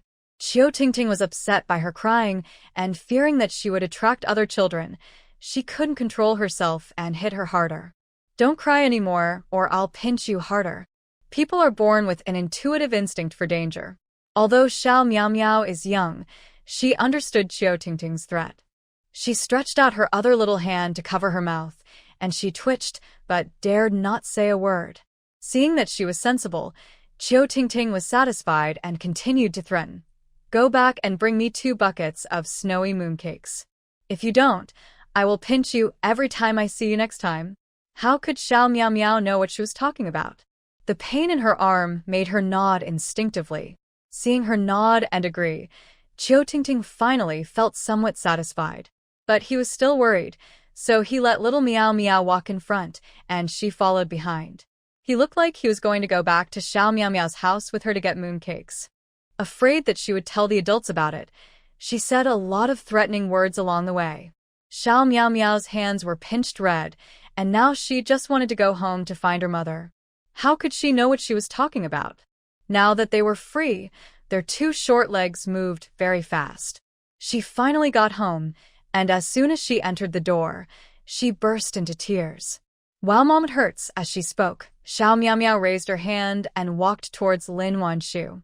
Lin Wanshu saw her daughter's arm was pinched red. She was immediately shocked. She took 2 steps forward and picked up little Miao. She said distressfully, "Miao, what happened? Who made your hand like this?" Qin Yan also saw the handprints on his daughter's white and tender arm, and his brows were twisted into a knot. Xiao Miao cried and pointed outside the door. Jia, although Xiao Miao was still young and couldn't explain the situation clearly, the couple soon realized that their daughter was bullied by other children. Qin Yan had extraordinary hearing ability. He heard the footsteps of a child leaving in a hurry, so he said to Lin Wanshu, "You comfort her first, I'll go take a look." Having said that, he ran out. But just as I ran out of the yard, I ran into a thin child. The child was about 3 or 4 years old. His hair was almost covering his eyes. There were 2 tubes of snot hanging under his nose, and his thumb was in his mouth, sucking it with relish. Seeing Qin Yan coming out, he walked forward. "Uncle Qin, I know who bullied my sister." Hearing this, Qin Yan stopped and looked at him. "Oh? Then tell me, who bullied your sister?" Sanwang took out his thumb and said, "It was Chiu Tingting who pinched her arm and told An Wanshu to bring 2 boxes of snowy mooncakes to her house to apologize. Otherwise, she would pinch my sister every time she saw her in the future." Lin Wanshu, who followed Qin Yan out, looked very unhappy when she heard this. Qin Yan's face turned even darker. He didn't believe that these were words a child could say. How could she understand these things if no adults had taught her? Lin Wanshu took out a snowy mooncake and sent Sanwang away. After the child left, Qin Yan looked at Lin Wanshu steadily and said, "Wan, has anything happened in the past few days?" He knows his wife very well. She is sensible and knows the general situation. Generally speaking, she will turn a blind eye unless she is provoked.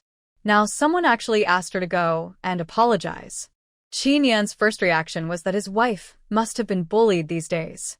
Hearing this, Lin Wanshu subconsciously looked around and found that there was no one, so she did not hide anything. Directly about how He Wenju wanted to dig up her flowers and how she deliberately made things difficult for her during the group mooncake making activity. When she spoke, her tone was calm and her expression was objective, not wanting to make him too angry. But Qin Yan's lips were still tightly pursed, and his face looked very bad. Wan, I'm sorry for wronging you. Don't worry, I will seek justice for you." Even if the other party was the captain's wife, Qin Yan could not accept his wife being bullied like this. He loved the person so much that he couldn't bear to say a harsh word to her, so how could he tolerate others humiliating him like this? Lin Wanshu didn't suffer any loss, so she wasn't too angry. She told him this simply because she didn't want him to hear a messed up version of the story from other people. "I'm fine. Don't interfere. I can handle this myself. Between women is not a big deal, but if men are involved, it can be a big deal." Qin Yan's face was still tense, and it was unclear whether he had heard it or not. Lin Wanshu patted his hands and half-jokingly comforted him. "This is just a small matter, so we don't need to use our trump card.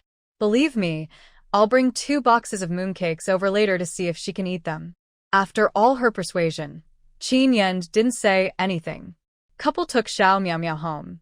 Lin Wanshu carefully examined Xiao Miao's hands and found a few deep nail marks. Frowning, she took out the medicine and started to rub it on Xiao Miao. In Xiao Miao's eyes, she leaned in her mother's arms, sobbing. At the pitiful little look, after comforting him, she brought out the little guy's favorite steamed egg. With food, Xiao Miao quickly diverted his attention. After asking Qin Yan to accompany her, Lin Wanshu went out directly with 2 boxes of mooncakes.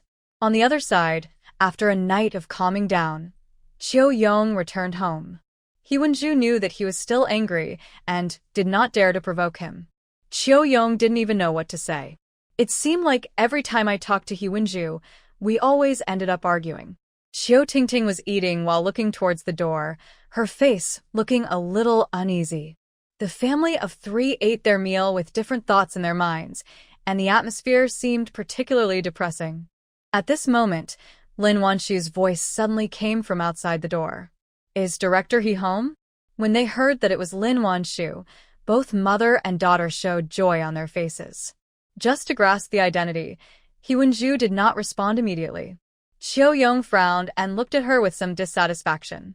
He Wenju was afraid that he would leave again and not come back, so she had no choice but to quickly put down her bowl and chopsticks, get up and go out. Chiu Tingting also threw down her bowl and chopsticks and followed after him. The mother and daughter walked out. They saw Lin Wanshu carrying 2 boxes of mooncakes. Chiu Tingting looked at the box in Lin Wanshu's hand. Her eyes lit up surprisingly, and she couldn't help swallowing her saliva. It's snowy mooncakes. There are 2 boxes. In He Wenju's eyes. She's smart. But she still pretended to say, "Comrade Lin Wanshu, what's going on? Why are you bringing mooncakes to my house? Don't you know that we don't accept gifts during festivals? If you apologize, that's another matter. After all, an apology must be sincere, right?" As soon as He Wenju finished speaking, the neighbors who heard the noise came out one after another. Seeing that Lin Wanshu was actually carrying 2 boxes of mooncakes to give away, the military wives all looked unhappy.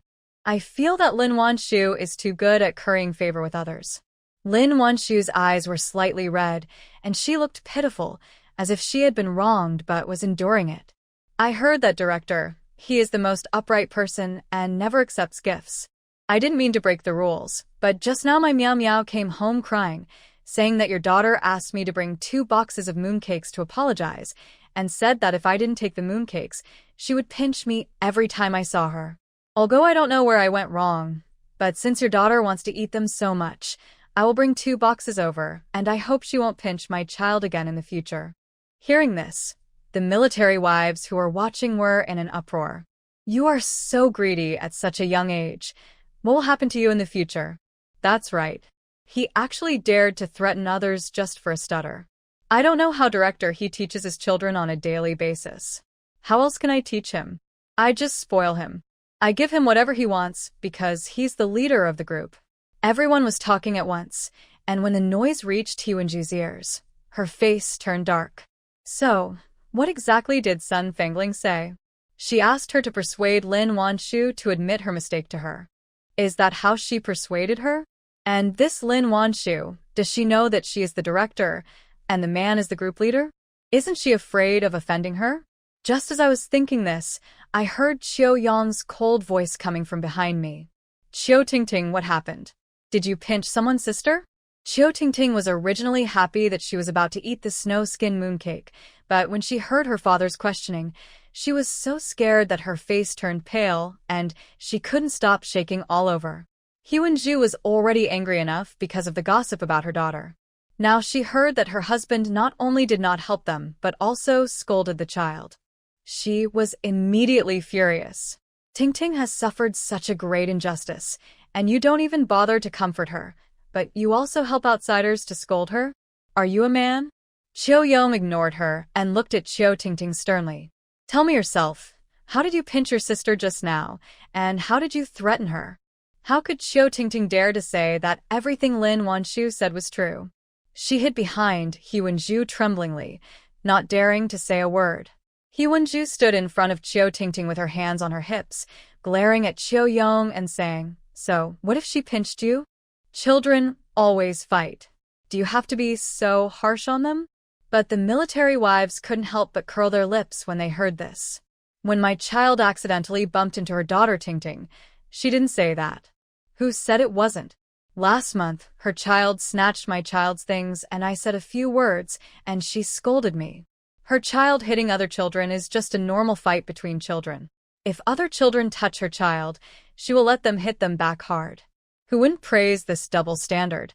Have never seen anyone indulge their children like this in the entire family compound. I don't know whether they are loving the children or harming them. Heard the complaints from his neighbors. Veins on his forehead throbbed. Chiu Tingting, come with me and apologize to my sister right now.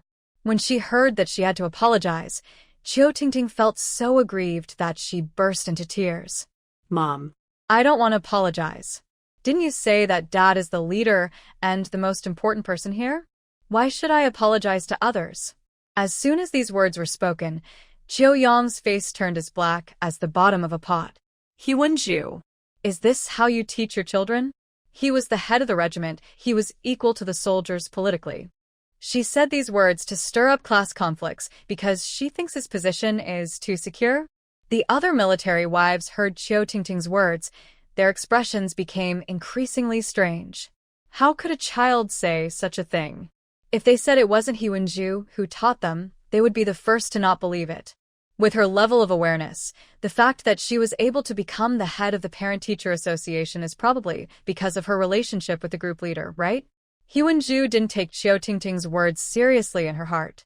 It was not until she saw Chiao Yong's face become uglier than ever that she began to feel a little scared.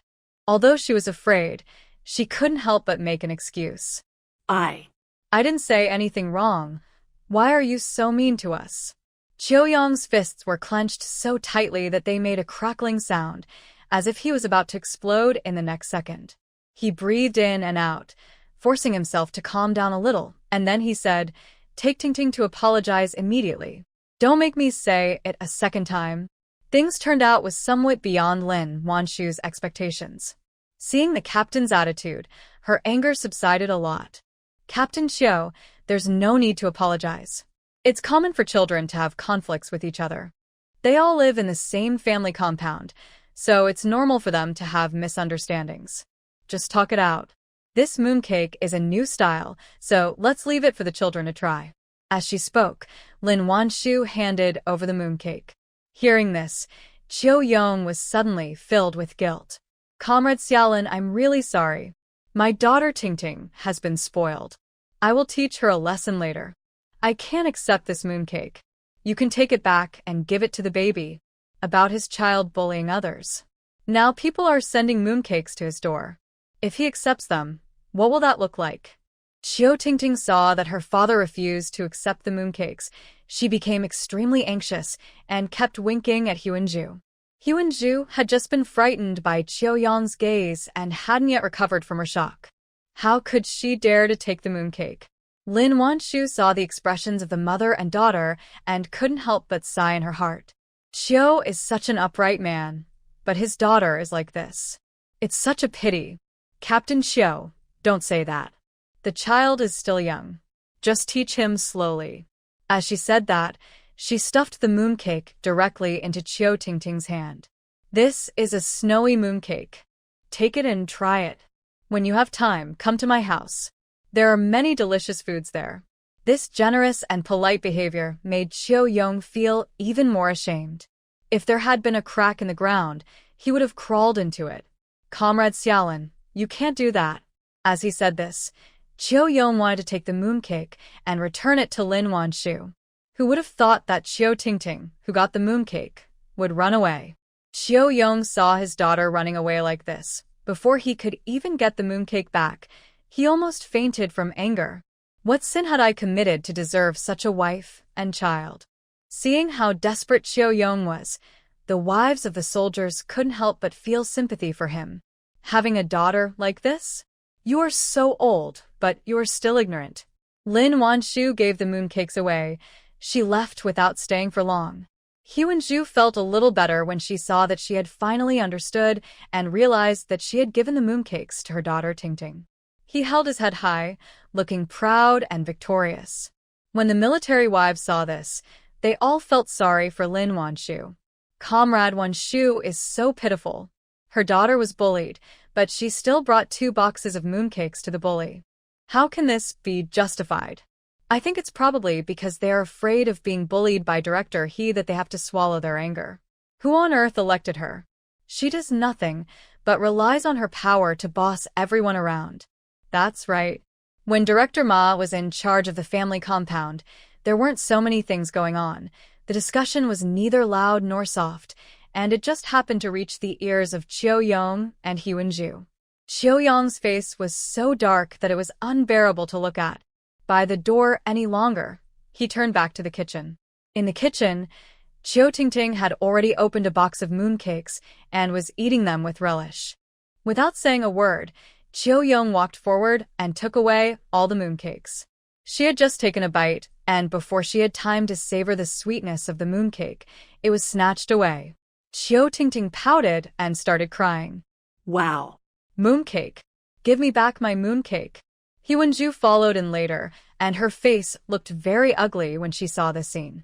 Chiao Yong, what's wrong with you? Not only were you mean to the child just now, but now you don't even want to give her mooncakes to eat? Chiao Yong looked at Hyun-ju with a serious look. Tomorrow, you will quit your job as a member of the Parents' Committee. These words were like a bolt from the blue, which made Hyun-ju dizzy. It took a long while for Hyun-ju to react to what he said. She screamed, "Why? I'm doing a good job and you want me to quit? I don't agree." She had finally become the director of the Parent-Teacher Association, with a salary and power. How could he tell her to quit? Cho-young laughed coldly. Why? You can't even teach a child well. How can you be in charge of such a big yard? He shouldn't have been soft-hearted and let her take over the job. Now it seems that not only has she failed to help him at all after becoming the head of the parents' committee, but she may even make it difficult for him to keep his position as the group leader because of her. Seeing that he brought up Tingting's education again, Hyun-ju got a little crazy. You just look down on me? You think I'm from the countryside, so you always find fault with Tingting? It turned out that because of the war, Hyun-ju was fostered in the countryside and was not brought back to the city until she was 15 or 16 years old. Born in the city, but living under the care of others for many years, she felt inferior and strong-willed. Hyun-ju has always wanted to prove that she is no worse than anyone else. But unfortunately, the opposite happened. In the city, her mother-in-law despised her for being rude and uneducated. After she finally learned some city people's ways, she came here and her husband despised her for not knowing how to teach the children. Now they are questioning her ability and asking her to quit her job at the Parent-Teacher Committee. How can Hyun-ju accept this? Can you please stop bringing this up? When did I ever say I dislike you? It was like this every time, no matter what he said, it ended up being a meaningless argument. She always accused him of despising her and not knowing how difficult it was for her. You don't dislike me, so why don't you help me? You just embarrass me in front of so many people, and now you want me to quit my job? I'm telling you, it's impossible. Hyun-ju's eyes were red, and her voice was a little hysterical. She has obviously studied very hard. In order to impress them, she almost found a job as an executive in a steel mill in Ning City.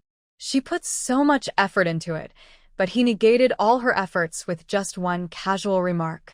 How can I help you? Our child bullied others, and you didn't apologize. You even taught her nonsense. Do you know what you are doing? If this continues, he will no longer have to be the regiment commander and can just pack up and retire.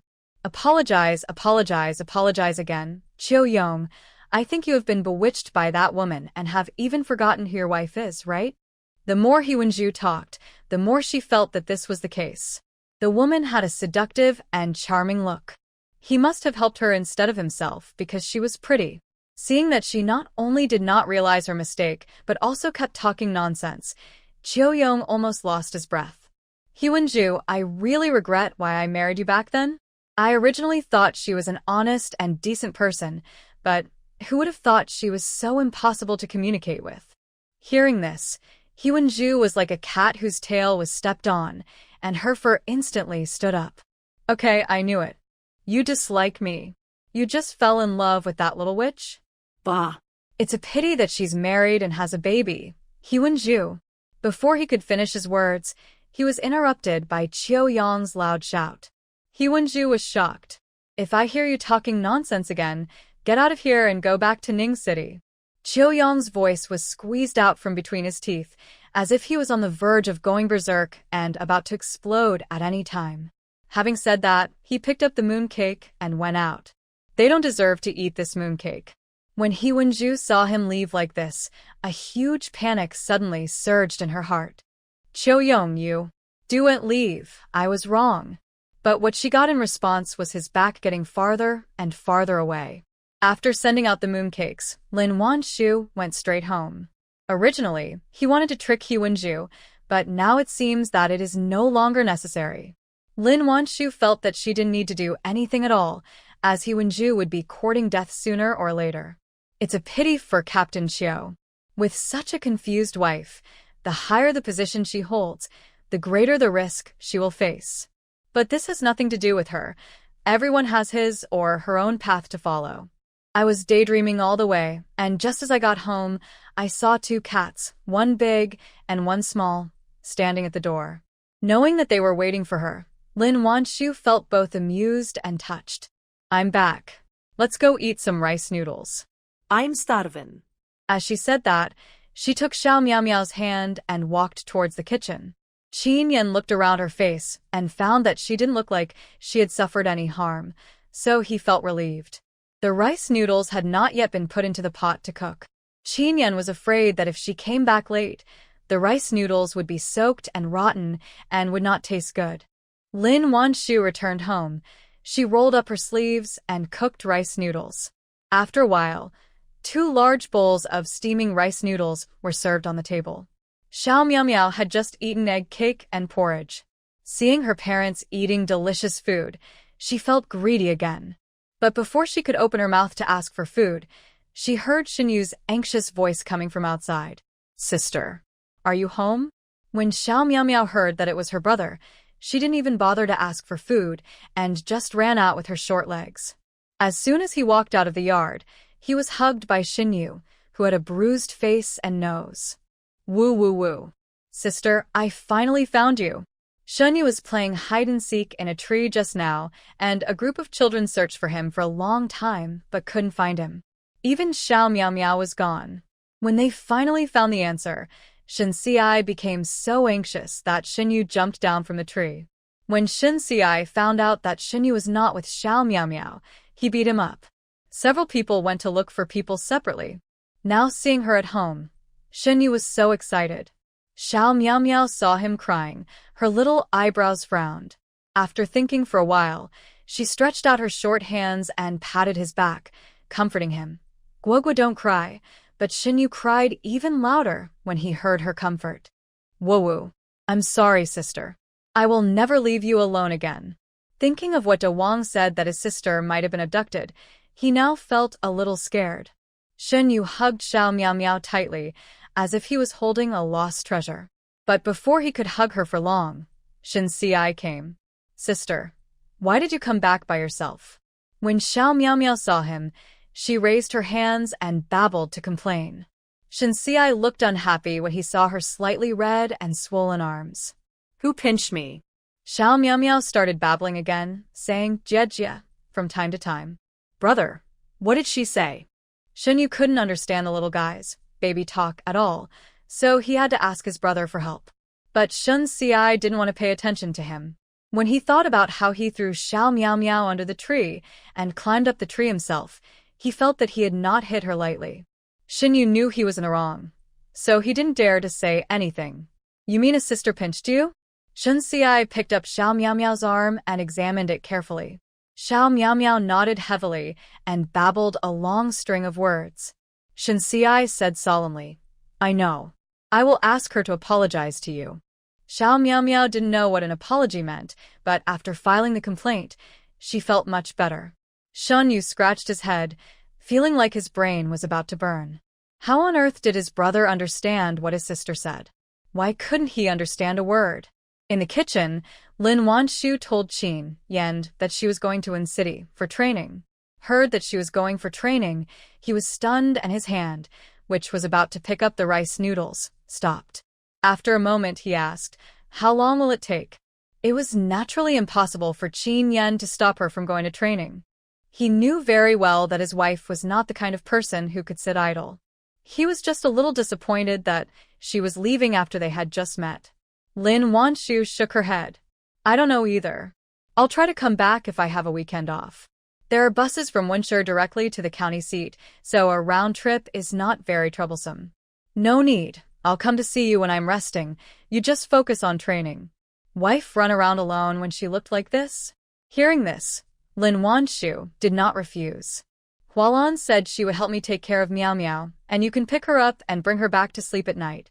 The training will take, so I can't take Miao Miao with me for the time being. If the training time is really long, she will put her in the staff nursery. Nowadays, all companies have employee nurseries, which greatly facilitates women to work while taking care of their children."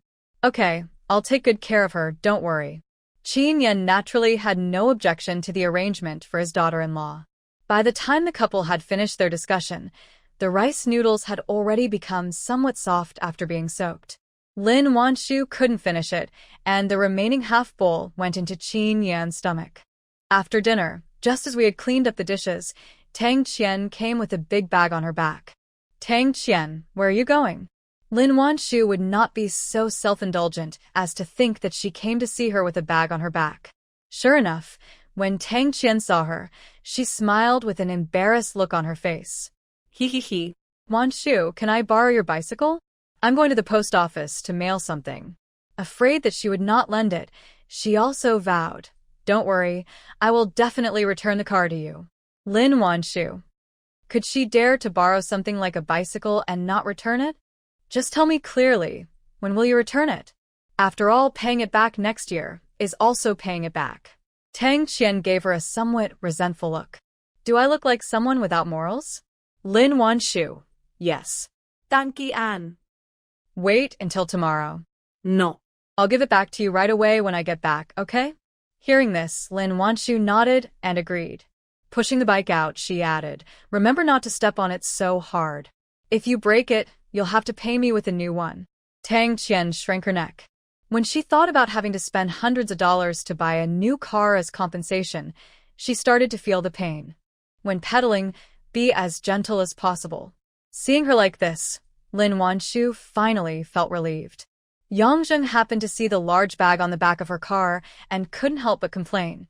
You're sending so many things to your parents' home again? Are you still going to make ends meet? As soon as she finished speaking, Tang Qian shook the handlebars of her bike and the bike began to tilt. Lin Wanshu hurried forward to hold the car. Tang Qian supported herself on the ground with one foot, her face still showing some shock. Are you okay? Lin Wanshu asked. Tang Qian shook her head. Fine. But his mood was visibly lower. Yongzheng didn't expect her to react so strongly, and for a moment, she felt annoyed at having said something wrong. But facing this person who always liked to take advantage of others, she found it difficult to say sorry. The atmosphere became very awkward. Lin Wanshu rarely saw Tang Qian so depressed and couldn't help but feel a little surprised. Tang Qian, are you having any difficulties? Playing and joking with her, so when I suddenly see her frowning, how can I not be worried? Tang Qian forced a smile on her face, but it seemed a bit forced. What's the matter? Don't worry about it. I'm leaving now. Having said that, she got on her bike again and staggered away. Yongzheng looked at her lonely back and couldn't help feeling a little guilty. She regretted in her heart that she shouldn't have said such words just now. Just as he was feeling annoyed, he heard Lin Wanshu ask, what happened to Tang Qian? Yongzheng let out a long sigh. I also heard it by chance a few days ago. Tang Qian secretly sent money and things to her parents' home every month. Guozhengde got very angry.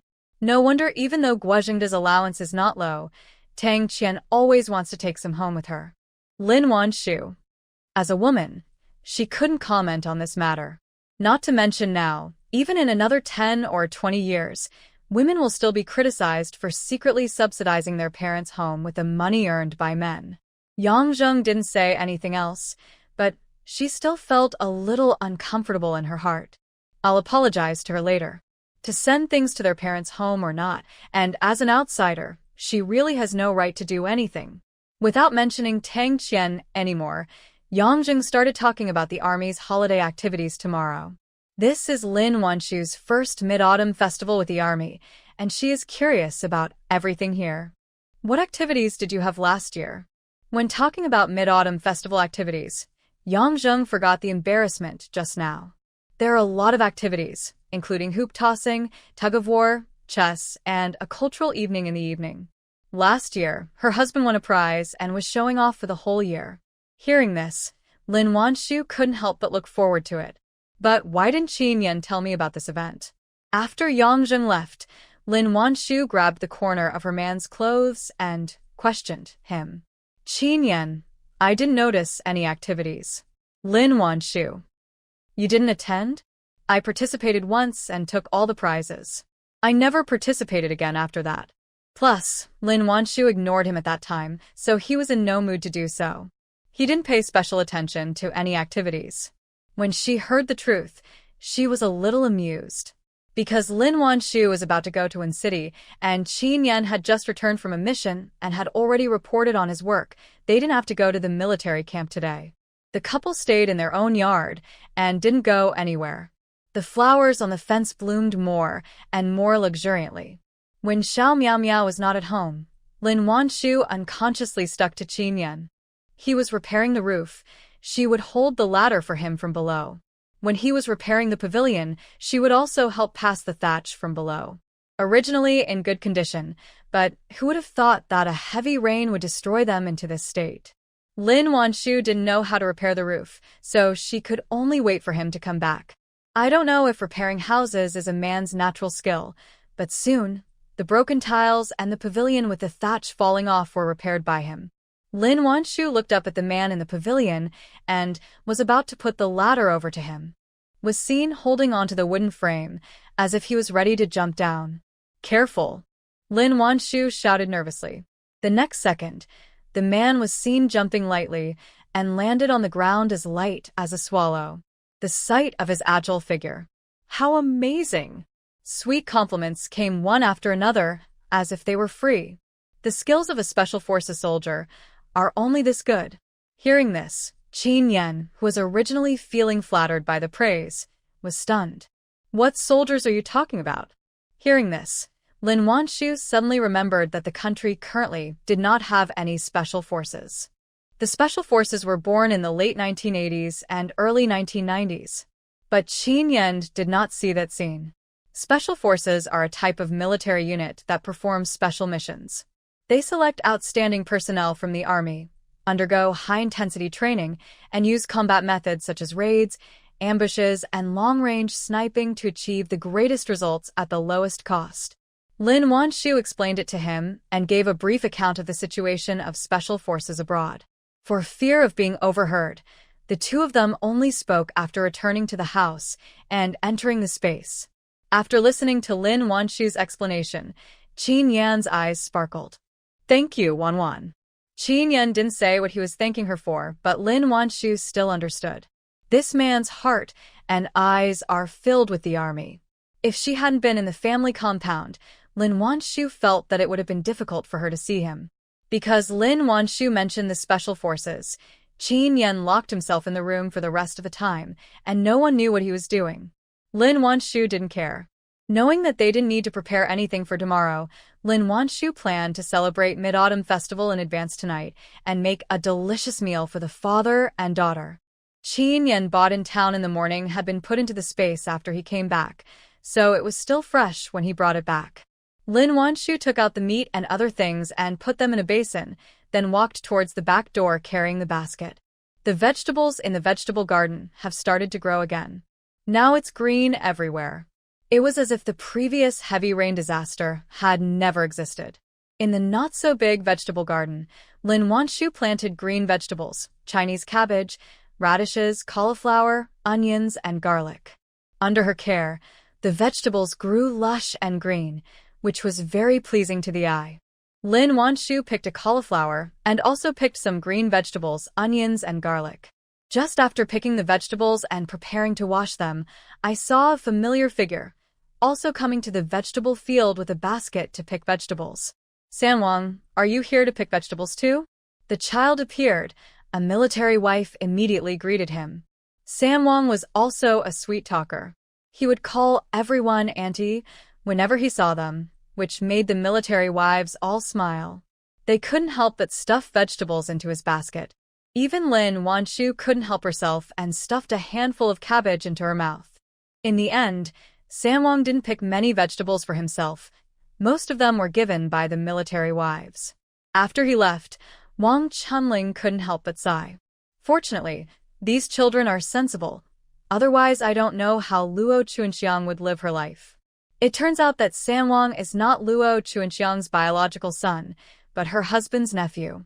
When I heard that the man's eldest brother had passed away, his sister-in-law was so sad that she passed away too, leaving behind 3 children. The 2 brothers had originally fled to the village to depend on each other.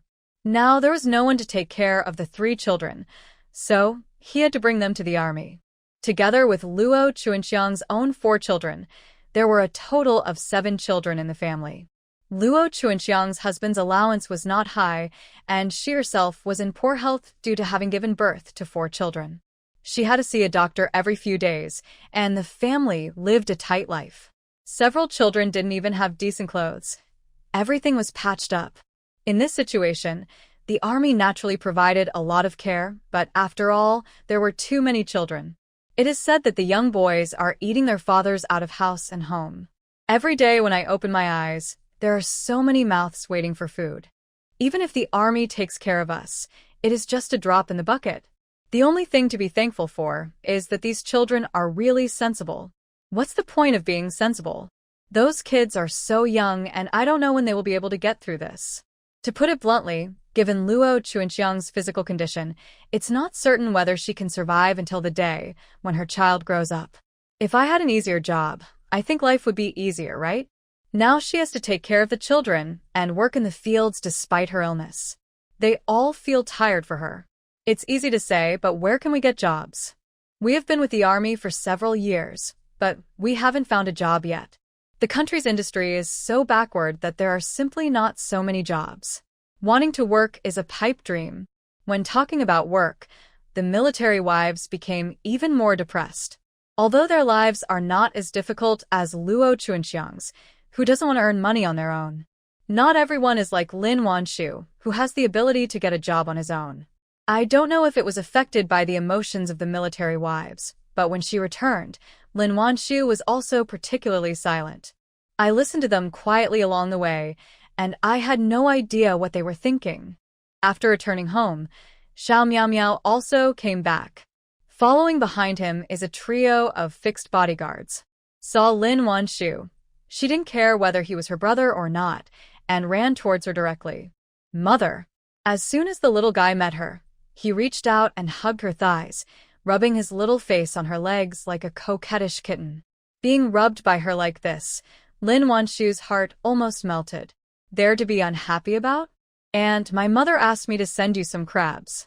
Shen Xiai said this and handed over the bucket in his hand. Lin Wanshu lowered her head and saw that there were indeed several plump crabs inside. It was normal for them to give each other gifts now, so Lin Wanshu did not refuse and directly took the bucket. Thank you so much, Shen Xiai. Don't go back so soon. Wait for your aunt to cook for you. When he heard that Lin Wanshu wanted to keep them for dinner, Xiao Jianxi's eyes suddenly lit up. Without hesitation, he nodded frantically, fearing that if he nodded too slowly, Lin Wanshu would regret it. Shen Yu was also a foodie, so who could resist Lin Wanshu's cooking? As soon as Xiao Jianxi nodded, he nodded like crazy. Shen Xiai is older, but not as shameless as the two younger ones. But seeing that Shen Yu and Feng Jianxi had both stayed, he hesitated for a moment and nodded. Lin Wanshu let the children play at home and took the soybeans she had soaked in the morning to Luo Chuanxiang's house to grind tofu. Luo Chuanxiang's house is almost in the corner of the family compound. Their house, hers had no fence, and there were only a few rooms in sight. Outside the house, making it look messy. Next to the kitchen there is a stone mill. This was the stone mill that the family compound specially approved in order to take care of them. If anyone comes here to grind tofu, leaving some for them will be considered a reward. Lin Wanshu has never come here to grind tofu. The last time she made the warm house meal, it was other military wives who helped her grind it. This was her first time to come to Luo Chuanxiang's home. When she reached the door, Lin Wanshu called out, "Is Sister Chuanxiang here? I want to borrow your millstone." As soon as she finished shouting, a half-grown girl ran out of the kitchen. She was wearing a whitish cotton dress with a few patches on it, but it looked clean. "Aunt, my mother is not at home. She went to get some medicine. I've ground it here for you to use. I'll go get you some water." How could Lin Wanshu let a child fetch water for her? "You don't need to help. I can do it myself." Then, Lin Wanshu took out a handful of fruit candies and handed them to her. "Give them to your brother and sisters to eat." How could Jingjing accept her candy? She quickly waved her hand and refused. "No, Auntie. We don't want candy." Lin Wanshu couldn't help but feel a little more pity for her in her heart. Take it. Auntie likes you very much. If you feel bad, can you help Annie add soybeans later? No matter how old Jingjing is, she is just a 7 or 8-year-old child, and she is still greedy. After trying to refuse several times, she finally agreed to exchange her labor for candy. Lin Wanshu cleaned the stone mill. She started grinding tofu. had to work hard to push it at first. She is originally from the country, so these things are naturally not difficult for her. Jingjing is a good helper. She not only helps her put the beans, but also skews the beans that are scattered outside the hole into the hole. Lin Wanshu didn't grind much tofu, so she finished it quickly. She only took the water that flowed into the basin and gave the rest on the millstone to Jingjing. This is also the rule for them to make tofu here. The tofu was ground, and Lin Wanshu had no intention of staying any longer, so she picked up the bowl and prepared to leave. But as soon as he turned around, he saw a thin figure. Lin Wanshu had seen Luo Chuanxiang before, so she naturally knew who she was. Just as I was about to say hecko, I saw him holding his forehead with his hand, and he looked a little shaky. Careful. Lin Wanshu quickly put down the basin in her hand and ran forward. Mother! Jingjing was even faster and almost ran towards Luo Chuanxiang. But it was still too late. Luo Chuanxiang fell directly to the ground, and the medicine she had just taken back in her hand spilled all over the floor. Mom, how are you? Don't scare me. Jingjing's voice was tearful, and she held Luo Chuanxiang's shoulders with both hands, trying to pick her up. But she is just a child after all. How could she have so much strength? Jingjing, don't worry, let me take a look. Lin Wanshu checked and found that he had just fainted, so she breathed a sigh of relief. However, she did not move the patient rashly, but took her pulse. When Jingjing saw that she could take a pulse, she felt like she had found her backbone. She didn't dare to say a word for fear of disturbing Lin Wanshu and just waited anxiously by the side. After she finally felt the pulse, she asked anxiously, Aunt, how is my mother? Lin Wanshu had already held Luo Chuanxiang's arm, ready to help her up from the ground. It's nothing serious. Your mother has some sequelae from not getting enough rest during the confinement period. I'll give her acupuncture. Seeing how professional and calm she was, Jingjing finally felt relieved. He helped Lin Wanshu to carry her mother back into the house. The room was very clean, but there was nothing extra except the furniture. Lin Wanshu put her on the bed. She first woke her up and then gave her acupuncture. Luo Chuanxiang was still dizzy and had no idea which way was which. All the joints in her body were aching and her chest felt stuffy and uncomfortable. She wanted to vomit but couldn't. Lin Wanshu took out the bag containing silver needles from the bag she was carrying. She often has to take things from the space, so whenever she goes out, she usually carries a bag. Jingjing looked at Lin Wanshu nervously as she slowly inserted the long and thin needle into her mother's body. Although the needle was very thin, her face turned pale when she saw it. I don't know if it will hurt when Mom inserts these needles, but no matter how scared she was, she had to endure it. After all, she was a child. How could she dare to refute an adult? At this moment, an angry voice suddenly came from the door. What are you doing to my second aunt? Lin Wanshu slowly inserted the needle in her hand and said, I'm treating your second aunt. You are a liar. How can anyone treat illnesses like this? You are a liar. Go away. As he spoke, Erwang rushed forward and tried to pull Lin Wanshu away. Jingjing looked at the needle inserted into her mother's body and then at Erwang's angry face, and suddenly she felt a little at a loss. This aunt looks so nice and professional. Is she really a liar? I'm not lying. Why did they insert so many needles into her mother's body and so deep? How painful must it be for her mother? Facing Erwang's questioning, Lin Wanshu didn't turn around, but said in a steady voice, Child, calm down. If you don't want your second aunt to faint again, I advise you not to touch me. These words were like a spell that froze Erwang, who was about to pull Lin Wanshu's arm in place. You said my second aunt fainted just now? Lin Wanshu didn't even need to answer this question. Jingjing said quickly, Woo woo woo, Mom suddenly fainted just now, and it was Auntie who woke her up, but Mom looked very uncomfortable, and she didn't respond when I called her. Even though Luo Chuanxiang was weak in the past, she had never fainted. This was the first time she fainted on the ground. How could Jingjing not be anxious? Hearing this, Erwang subconsciously looked at his second aunt on the bed. I found that her face was indeed pale, without a trace of blood. Now he has lost his backbone. After all, he is just a child. How would he know what to do if he fainted? Lin Wanshu inserted the last needle. Luo Chunxiang opened her eyes again after a while. Mother. Second aunt. The two children shouted in surprise. She's awake. She's really awake. She's fine. Luo Chunxiang listened to the noisy sounds around her ears, and it took her a long time to gradually regain consciousness. The throbbing pain just now is gone, the stuffy pain in the chest has disappeared, and even the dizziness in the head is no longer felt. She hadn't felt so relaxed for a long time, and was a little shocked.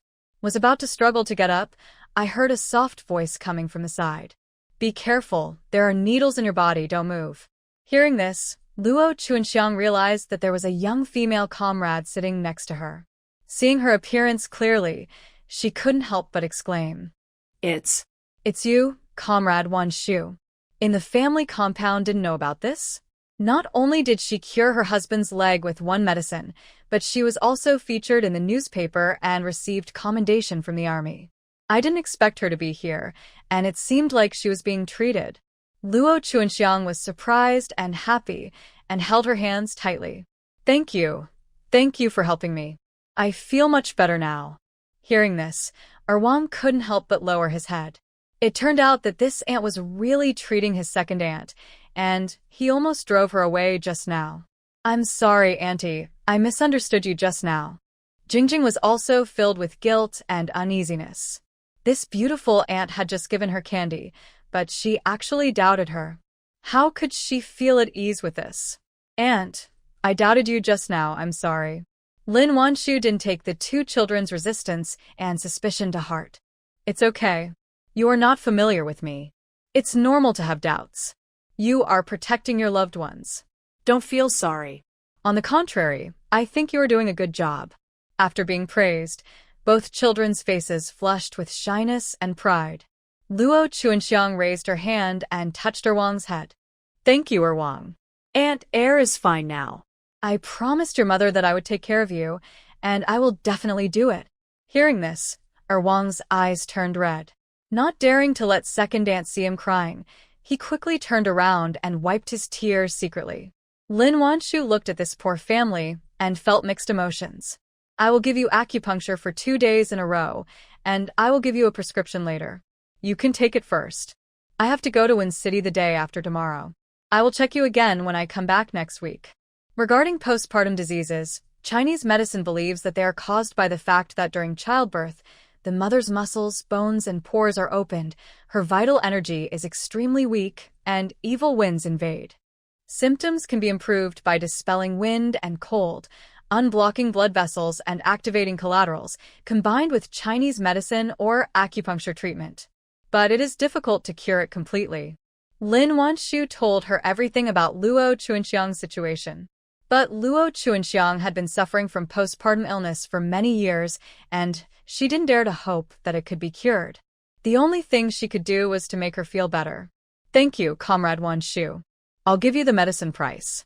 Although the family was extremely poor, Luo Chunxiang had no intention of taking other people's things for free. It's free. I picked the medicine myself. Just take it with peace of mind. Since she joined the army, Lin Wanshu would pick up medicine whenever she saw it. It just so happened that Luo Chunxiang's illness didn't need to be taken from the space, so the medicine she picked was enough. Luo Chunxiang didn't want to take advantage of her and insisted on giving Lin Wanshu some medical fees. Lin Wanshu was also unwilling to pay the money. After all, she was already in such a difficult situation. After thinking about it, she said, "How about this? If you come across herbs in the mountains in the future, pick some for me. After I pay you back for the labor of putting up the herbs, I will charge you according to the market price in the future." Hearing this, Erwang's eyes lit up. Auntie, I'll help you pick herbs. I love going up the mountain the most. Being able to go up the mountain and make money is a godsend.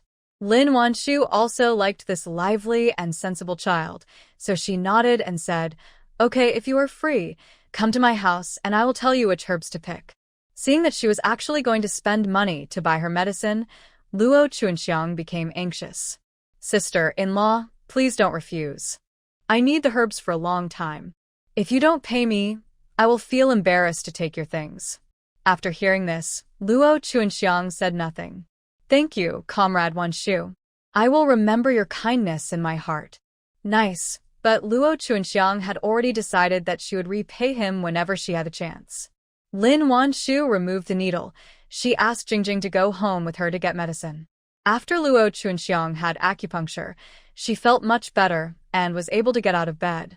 Wang was afraid that his second aunt would fall again, so he followed her and supported her. Sister-in-law, you don't need to see me off. Go back and have a rest. Have some porridge and take medicine later. Lin Wanshu turned around and gave instructions, then picked up the basin she had placed on the ground. Fortunately, there was a lid on the basin. Otherwise, she would be worried that the tofu would be dirty with dust. Jingjing took the initiative to help Lin Wanshu pick up the small bucket next to her. The two, one big and one small, walked towards Lin Wanshu's home. Before entering the door, Jingjing was dazzled by the flowers on the fence. There aren't many people who don't like flowers, let alone a girl of 7 or 8 years old. Seeing that Lin Wanshu's home was like a garden, her eyes were full of envy. Xiao Miao Miao was sitting next to the fish pond, fishing with a 1-meter-long fishing rod. Shin Xiai next to him was holding a fishing rod about 2 meters long. Xin Yu and Xiao Jianxi were restless people, so how could they have the heart to fish? The two of them were just jumping around in the yard. When Lin Wanshu came back, the two little ones greeted her happily. Oh, Tofu is back. We have mapo tofu tonight. The two of them kept circling around Lin Wanshu and Jingjing. Shrank closer to Lin Wanshu somewhat embarrassedly. Lin Wanshu looked at the two naughty boys, not knowing whether to laugh or cry. Yes, tonight we have not only mapo tofu, but also fried tofu. Hearing her say this, the two of them were even happier. Jingjing looked at them as happy as birds, and a hint of envy flashed in her eyes. When will our home be filled with laughter and joy like theirs? Although the brothers and sisters have a good relationship, the atmosphere at home is really too heavy. Her parents frowned every day, and she didn't even dare to speak loudly. Lin Wanshu's medicine was placed directly in a room that served as a living room.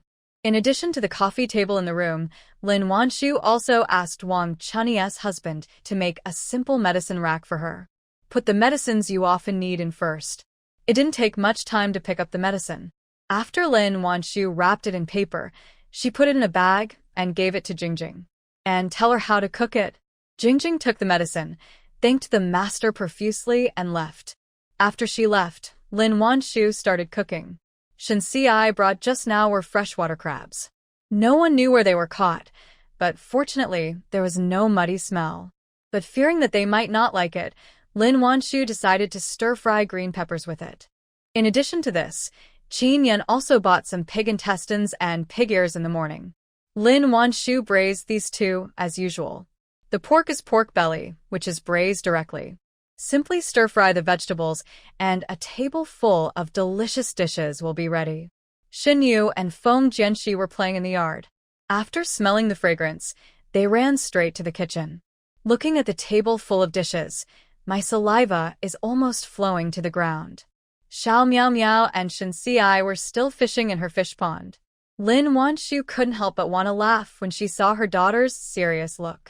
Miao Miao, you've been fishing for so long. Have you caught any fish? There are a lot of fish in her fish pond, but they are all very small.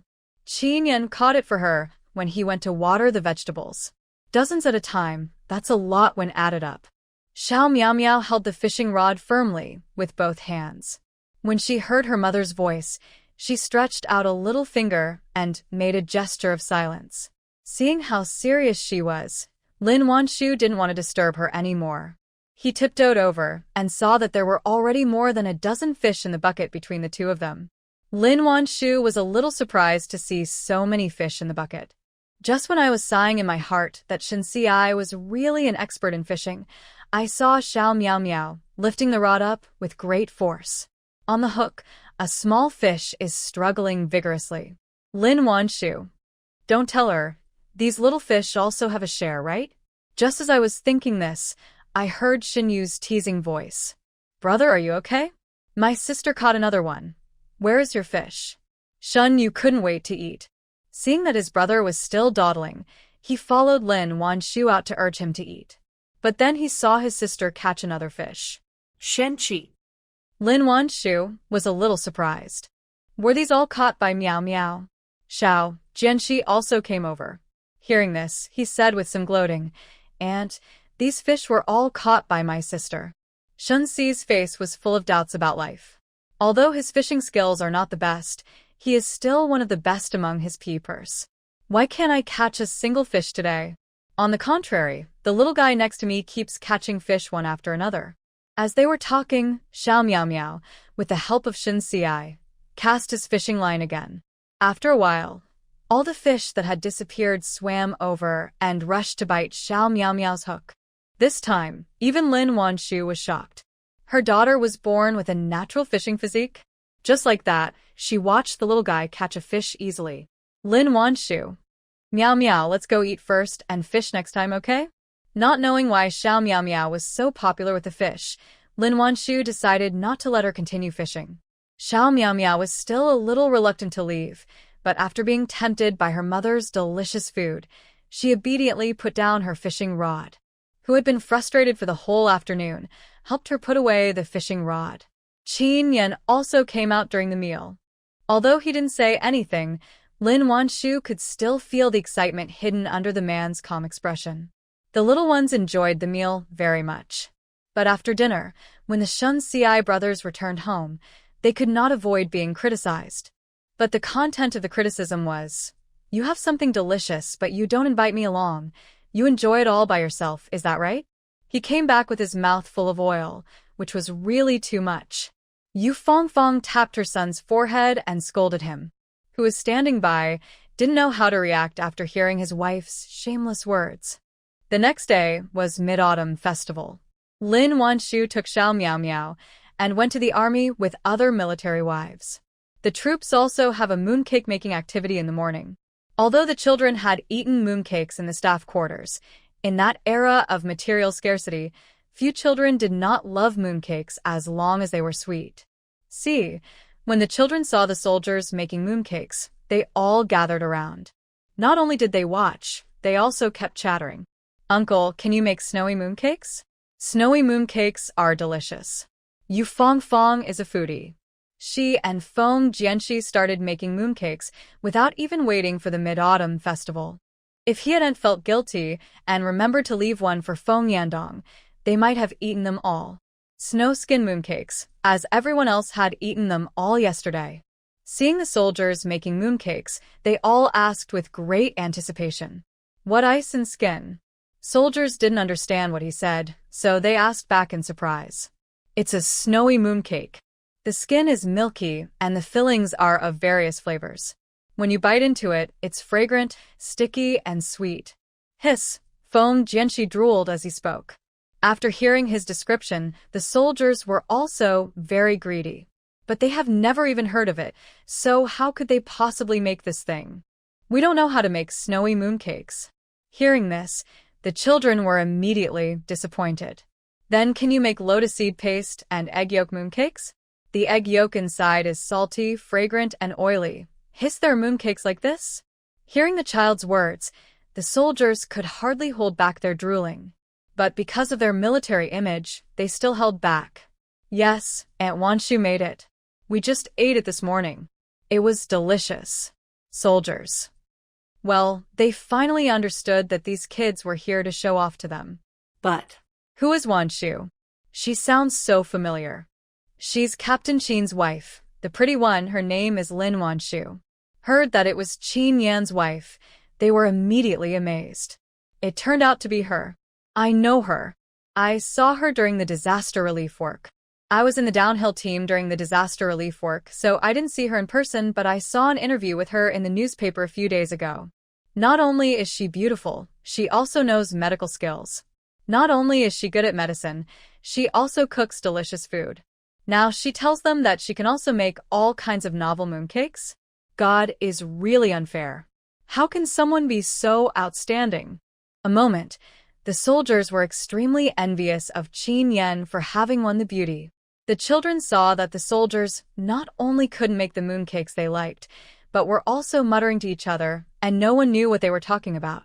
In the end, they had no choice but to leave in disappointment and plan to ask other soldiers if they knew how to make the two types of mooncakes. As the daughter-in-law of the group leader and the director of the parent committee, Hyunju would naturally not miss this event. She didn't sleep all night, and there was a dark spot under her eyes. As soon as she arrived at the army, she looked around, trying to find Xiao-yong. But what disappointed her was that she didn't see him anywhere in such a large mooncake-making event. Not only did she not find Xiao-yong, but wherever she went, she heard soldiers praising Lin Wanshu. What is this? She was kind-hearted. She donated the prescription for free and donated the reward money to the children in the disaster area. She is a kind-hearted lady. Not only can she cook delicious food, she can also make mooncakes of various styles. As he listened to all this, Hyunju's already ugly face became even darker. Some soldiers originally wanted to say heko to her, but when they saw her gloomy face, they dared not go up to her and ask for trouble. Hyunju didn't care what others thought of her. At this moment, she just wanted to find Xiao-yong as soon as possible. Ask him what he means. How could he want to drive her back to Ning City, just for an outsider? Mom, where is Dad? Why isn't he with us? Chiu Tingting saw that other children were accompanied by their fathers, while she and her daughter were alone, and she couldn't help but complain. I have no idea. Hyunju was already upset because she couldn't find Xiao-yong, so how could she be in the mood to care about Chiu Tingting? Didn't expect that her mother, who had always loved her, would be so impatient with her. She felt so aggrieved that she burst into tears. The mother and daughter attracted everyone's attention. Seeing that Hyunju was in a bad mood, Ma Chiuping stepped forward and asked, Xiaohe, what's wrong with you? She was kind-hearted and concerned, but the strong-willed Hyunju would never let her laugh at her. After all, he had just taken over the management of the family compound from her. Now that she hasn't made any achievements yet and the family is in a mess, Hyunju has to swallow her anger, even if she has to grit her teeth. She forced a smile and said, What's the matter? I just came to see how everyone's mooncakes are doing. How could Ma Chiuping not see her defense? Suddenly, she felt helpless. I'm glad you're okay. If you need any help, just come to me. Hearing this, Hyunju's face suddenly turned bad. What did she mean? Did she feel that she had not done her job well and wanted to take back the management of the family home? Thank you for your concern, Director Ma. I am very good at my job, and there is nothing I can help you with. Ma Chiuping felt even more helpless when she saw her body covered with thorns. She actually didn't care about the fact that the management power of the family compound was given to Hyunju. In fact, her work focus has always been on the Women's Federation. Over the years, there have been no major frictions among the military wives, and everyone gets along harmoniously. She basically doesn't need to spend much energy. However, a while ago, a military wife came to her to complain, saying that Hyunju had forced them to dig up all the crops planted in the yard. She had originally planned to talk to Hyunju, but now it seems that there is still a long way to go in terms of communication between them. Hyunju was afraid that she would talk to her about work, so she found an excuse and left, without any intention of saying a word to her. Ma Chiuping looked at the somewhat embarrassed figures of the mother and daughter and couldn't help but sigh in her heart. It seems that the work of her family committee needs further observation. Hyunju didn't know what Ma Chiuping was planning, so after leaving the cafeteria, she wandered around aimlessly. Chiu Tingting refused to go with her and had stayed in the cafeteria. Hyunju was in no mood to care about her now. The setbacks at work, coupled with the dispute with Xiao-yong, made her look a little haggard. The Mid-Autumn Festival, there was laughter and joy everywhere, which made her look even more lonely and desolate. Hyunju didn't know where to go. As I was walking, suddenly, a familiar figure appeared at the corner. When she saw her, Hyunju's eyes turned red. Lin Wanshu, you did it on purpose yesterday. It was all her fault. If it weren't for her, how could Xiao-yong be so angry and say such cruel words to her? Lin Wanshu was playing hide-and-seek with Xiao Miao Miao, but she never expected to run into Hyunju here. Seeing her staring at her with a pair of red eyes and an expression as if she wanted to eat her, Lin Wanshu was speechless. Didn't your daughter ask me to bring 2 boxes of mooncakes to apologize? Why are you still unhappy when I went there? Was asking why he was being unreasonable since he had already cooperated with her. Hyunju was so angry that she felt a breath stuck in her chest, neither going up nor down. Don't be so evasive. You know that's not what I meant.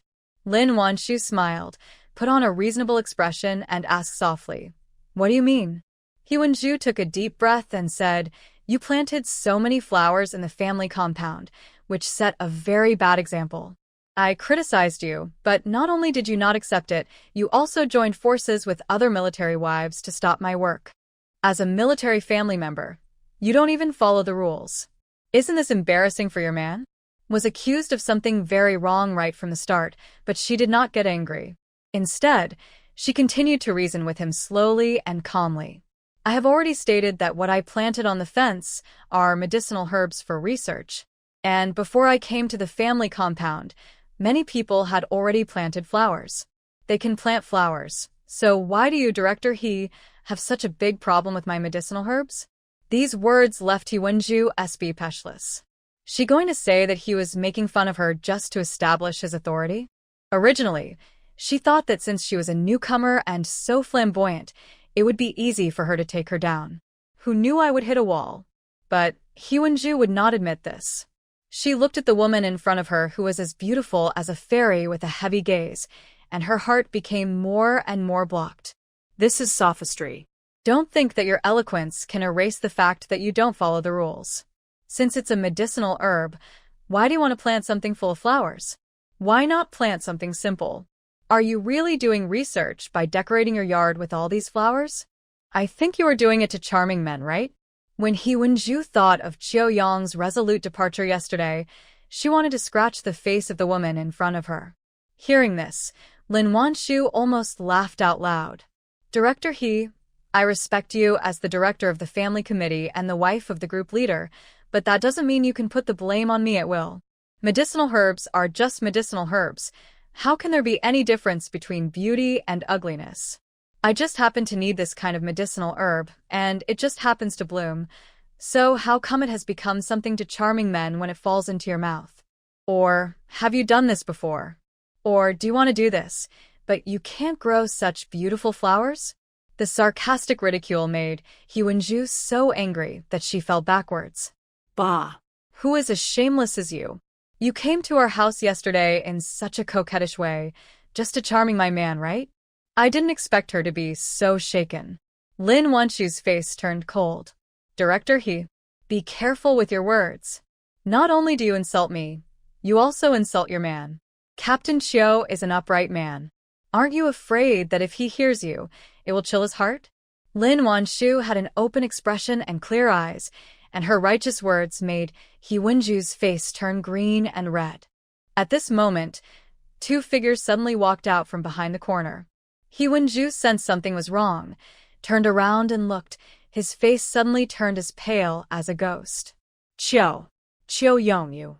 She wanted to ask him why he was here. How much of what was said just now did he hear? But when I met his horrifying expression, all the words were stuck in my throat. Qin Yan, who was standing next to him, had a gaze so cold that it seemed to be able to freeze people into ice. If you have any complaints, just come to me. Please don't embarrass my wife. She is timid and can't stand being scared. As he spoke, he walked forward and took Lin Wanshu's hand. Cheo Yong looked at the best subordinate in his regiment with a face full of guilt. Qin Yan, your sister-in-law is wrong in this matter. I will criticize her later. Don't take it to heart. In the army, now had a tense expression on his face, and anyone could see how angry he was. Captain, I believe you know better than me how important reputation is to a female comrade. I hope I won't hear words like that again in the future. Hearing this, Cheo Yong felt even more ashamed.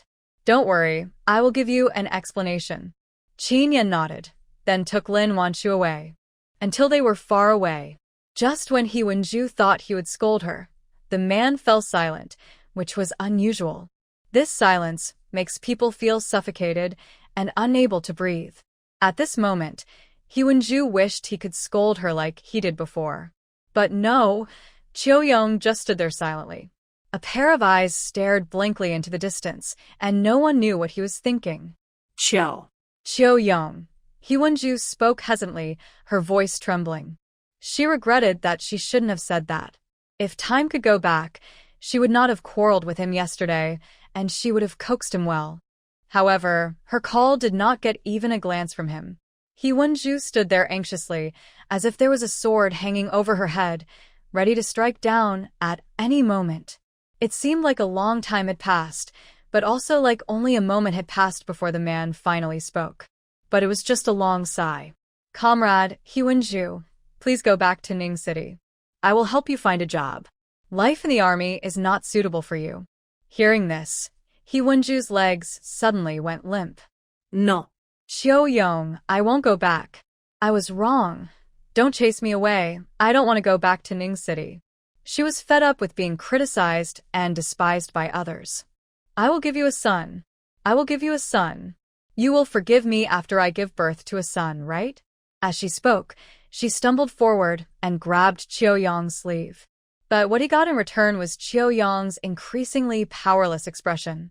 You don't even know where you went wrong. Is it about having a son? He never had any grudge against her for giving birth to Tingting. She said she was afraid of the pain of childbirth, but he didn't force her. He took on the pressure from his family and continued to support Tingting. She said she wanted to work and pursue herself, and he fulfilled her wish. In the end, the children were not taught well, the work was not done well, and the military families were arbitrarily labeled because of jealousy. Hyewon-ju, I am very disappointed in you. After saying this, Chiu Yong brushed her hand away and turned away.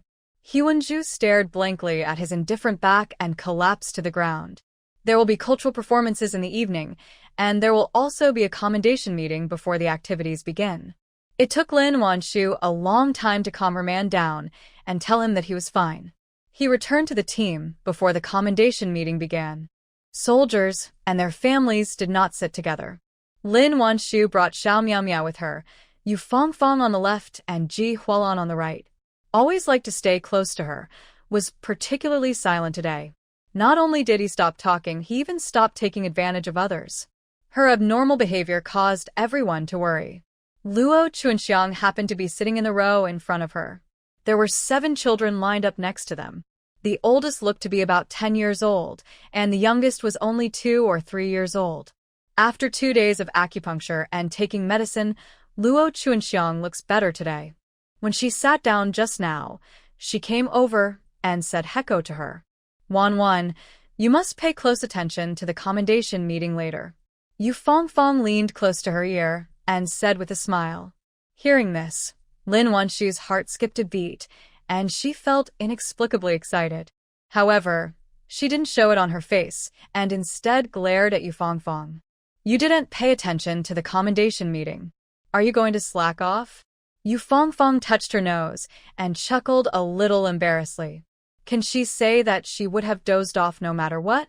Her husband had received a first-class merit award before, and she had fallen asleep the whole time. After she coaxed him for a long time, he finally agreed to forgive her. Yu Fongfong would never tell such an embarrassing thing. But even if she didn't say it, Lin Wanshu could guess a little about her character and didn't expose it. Soon, the commendation meeting began. Lin Wanshu subconsciously looked towards the center of the venue, but there were only rows of neatly lined military uniforms, and she couldn't tell who was who. But the difference is that today's soldiers are wearing formal dresses. The meeting room was very quiet, and only the leader's powerful SP Pesh could be heard. I don't know if it's because the kids here grew up in the army and have been influenced by their environment, so their discipline is extraordinary. In such a solemn occasion, they all sat quietly, and no one made any noise. Even Xiao Miao didn't say a word. She just stared at the venue with her big watery eyes curiously. As the leader's SP Pechis came to an end, the commendation list was officially announced. Comrade Qin Yan is specially awarded the first-class individual merit and the first-class collective merit. It turned out that Qin Yan was on the front line that time, and he single-handedly repelled the monkeys and rescued his comrades, and was directly awarded the first-class individual merit. The first-class collective merit was awarded for uncovering a major enemy spy case a while ago. As soon as he finished speaking, there was warm applause in the conference hall. And the tall figure that she had been looking for walked to the front of the stage amid warm applause. The man was wearing a dress uniform, which made his figure look even taller and more majestic. Although she had a premonition that her man would be commended, at this moment, Lin Wanshu's heartbeat was still out of control and was beating rapidly. His eyes seemed to be stuck by something, staring at the tall figure, unable to move away at all. He didn't know if it was an illusion, but when he was awarded the medal, his gaze seemed to pause on her for a few seconds. Their eyes met. Lin Wanshu subconsciously reached out to cover her heart, fearing that it would accidentally jump out. This was the first time she saw him being awarded a medal. Under the watchful eyes of the crowd, and amid their warm applause, Lin Wanshu looked at him with an indescribable sense of pride and honor. It was as if the person being awarded the medal was herself. The commendation meeting, there was a cultural performance, but Lin Wanshu's mind had already been attracted by a man. I didn't even notice what was happening on stage. She had already found his location just now, and her gaze could not be controlled. She would look over there every once in a while. However, these soldiers maintained the same sitting posture the whole time. Not only did they not turn their heads, they didn't even glance over here. Maybe it was because she relied on the fact that he wouldn't move around in the team, but Lin Wanshu looked at people with impunity. Lin Wanshu finally withdrew her burning gaze until the performance was over. After the meeting, it was already past 10 o'clock in the evening. But today is August 15th, and the moonlight shines on the ground, as bright as day. Leaving the venue, Lin Wanshu was led back by Yu Fengfeng's arm. As she walked, she kept yawning. If Lin Wanshu hadn't supported her, she might have fallen asleep on the ground on the spot. Ji Hualan next to him was at a loss whether to laugh or cry. Fengfeng, the party was so wonderful. Why did you fall asleep? Was it good? What was performed? Yu Fengfeng could hardly open her eyes, and her voice was a little vague. The white-haired girl dance performance. Didn't you see the female comrades in the art troupe? Each one is prettier than the other, right? Wanshu. Hearing this, Lin Wanshu looked a little embarrassed.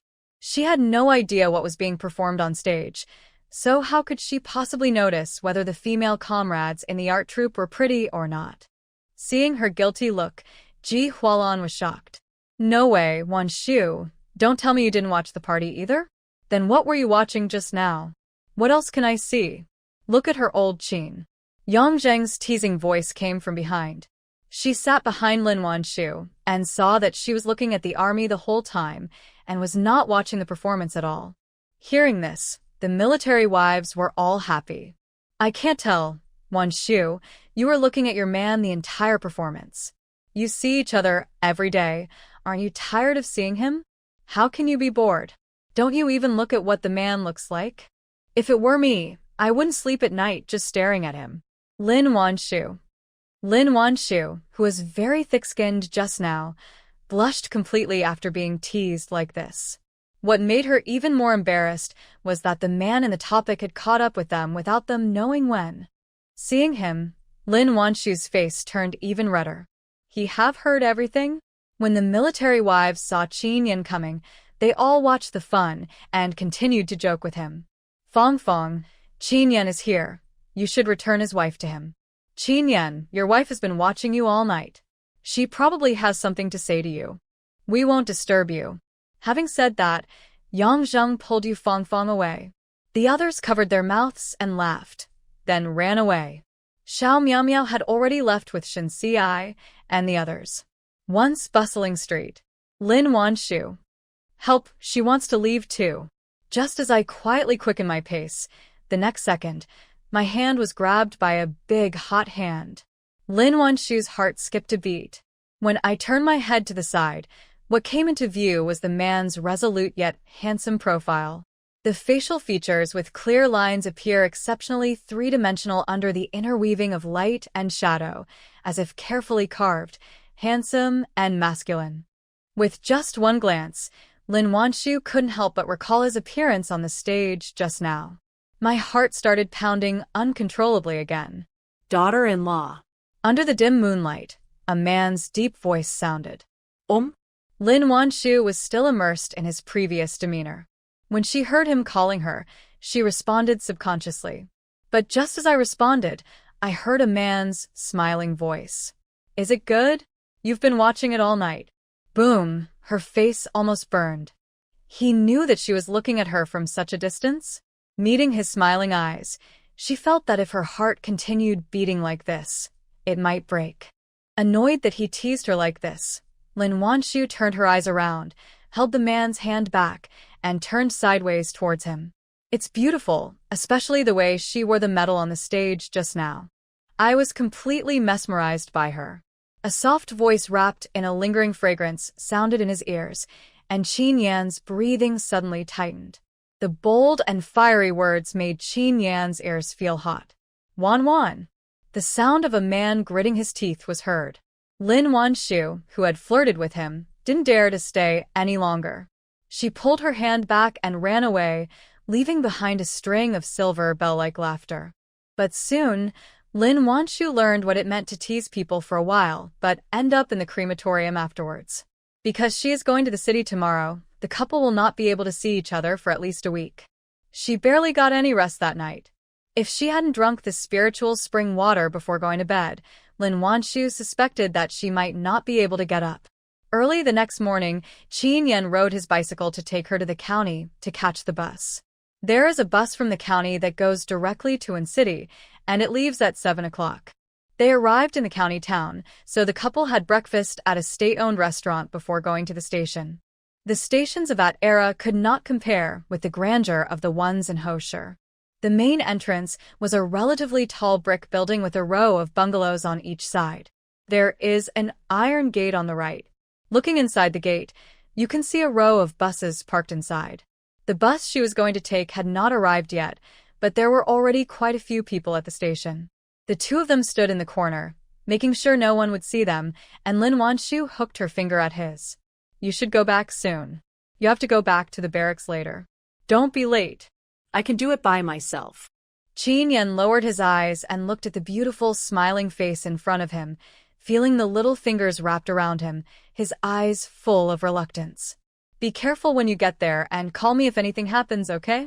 He had told her so many times, but she was still worried. Lin Wanshu was not impatient and nodded obediently no matter what he said. In the end, there was not enough time, so Qin Yan rode his bike back to the army. After Qin Yan went back, Lin Wanshu found a seat and sat down to wait for the bus. Not long after I sat down, a frail female comrade wearing glasses came over. She was holding a medical book in her hand and reading it carefully while waiting for the bus. Seeing that they were from the same industry, Lin Wanshu couldn't help but take a few more glances out of curiosity. Soon, she discovered that what the female comrade was holding in her hand was actually the Barefoot Doctor's Manual. Lin Wanshu has read this book, which is a treasure trove of general medical practice. From common headaches and fevers to more complicated cardiovascular and cerebrovascular diseases and cancers, from some disease prevention knowledge about killing mosquitoes and flies to protection against nuclear and biological weapons, it can be said that it covers both traditional Chinese medicine and Western medicine. This is a special product of the times. Medical conditions were backward and nuclear threats were imminent. This book trained countless barefoot doctors and provided the most basic medical care for millions of farmers. Seeing her studying the book in her hand seriously, Lin Wanshu had a vague guess in her heart. Sure enough, when the car arrived, the girl with glasses got in the same car with her. But she didn't sit next to her, but 2 rows in front. The car drove on the broken dirt road and swayed all the way to Wen City. As soon as she got off the bus, Lin Wanshu asked for the direction of Wen City Military Hospital and found out that it was not far from the bus station, so she walked over. Comrade, are you going to Wenshi Military Hospital? Not long after I left, the girl with glasses caught up with me and asked. Lin Wanshu stopped and smiled and nodded at her. Yes, are you going to the military hospital too? How about we go together? Hearing this, the girl smiled with joy. That's great. This is my first time in Wen City. I'm unfamiliar with the place, but having someone to keep me company makes me feel less intimidated. After saying that, the two of them walked together. Soon, Lin Wanshu found out that the female comrade was called Meng Yuanshuang and was sent by the county hospital to the city for training and assessment. I have been treating patients in the brigade for 2 years, but I am still a little unsure whether the training will be difficult or not. She has performed excellently in the brigade, and if she can pass the city's assessment, she will have the opportunity to work in the town clinic. This is a great thing for Meng Yuanshuang. Barefoot doctors are called doctors, but in reality they are no different from farmers. I also have to work in the fields on weekdays. I only check on them if I see someone injured or sick. What stands out is the word, barefoot, not the identity of the doctor. As a person with ideals and ambitions, she is eager to become a doctor. But there was no college entrance examination channel in that era, so she had no chance of passing the exam and entering medical school. Now that he finally got an opportunity, how could Meng Yuanshuang not be excited? By the way, Comrade Wanshu, are you going to the hospital to visit a patient? Meng Yuanshuang saw that she looked well and didn't look like she was seeing a doctor, so she asked casually. Lin Wanshu knew before she came that the training assessment was not an elimination system, which meant that there was no competition between her and Meng Yuanshuang. Therefore, after she asked, she did not hide anything. I also went there for training and assessment. Hearing this, Meng Yuanshuang's eyes widened suddenly, and then she cheered excitedly. You're going for training too? That's great. I hope I can live in the same dormitory with you. After chatting all the way, she felt very fond of the friendly and easygoing Lin Wanshu. Lin Wanshu also likes this seemingly weak, but actually lively girl. The two soon arrived at the military hospital. Lin Wanshu can be said to be familiar with this place. As soon as they entered the hospital, she led Meng Yuanshuang to the tile-roofed house on the right side of the hospital building. Already a dozen people standing in front of the tile-roofed house. The youngest of these people seemed to be around 27 or 28 years old, while the older ones looked to be almost 40 years old. Seeing Lin Wanshu's tender face, some people couldn't help but curl their lips and complain. Why do so many people come here for training? How much experience can they have at such a young age? Someone nearby immediately responded, Look at her appearance. I don't know how she was chosen.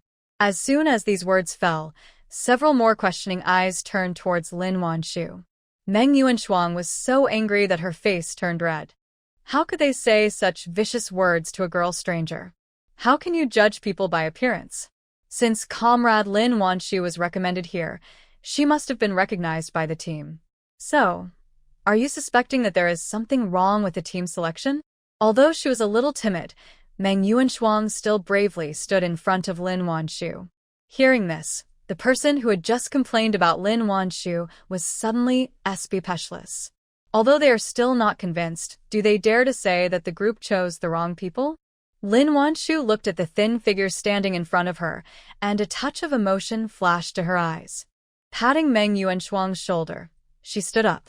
I am not old enough, but that doesn't mean I have studied for less time than you. I started reading medical books when I was 14, and I have been studying for 7 years now. I wonder how long you have studied for?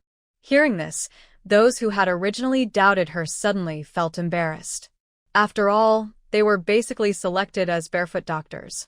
Who doesn't know that barefoot doctors have a short training period? On weekdays, they can only treat simple illnesses. As for the time spent on learning, they are naturally not as good as Lin Wanshu. But Tan Hongmei, who had complained about Lin Wanshu at the beginning, was still a little unconvinced. How can we know if you are bragging? After all, we don't know you, and you said it yourself. Hearing this, Lin Wanshu was not annoyed. Her eyes flickered over her, and suddenly she asked, Comrade, have you not defecated in more than 10 days?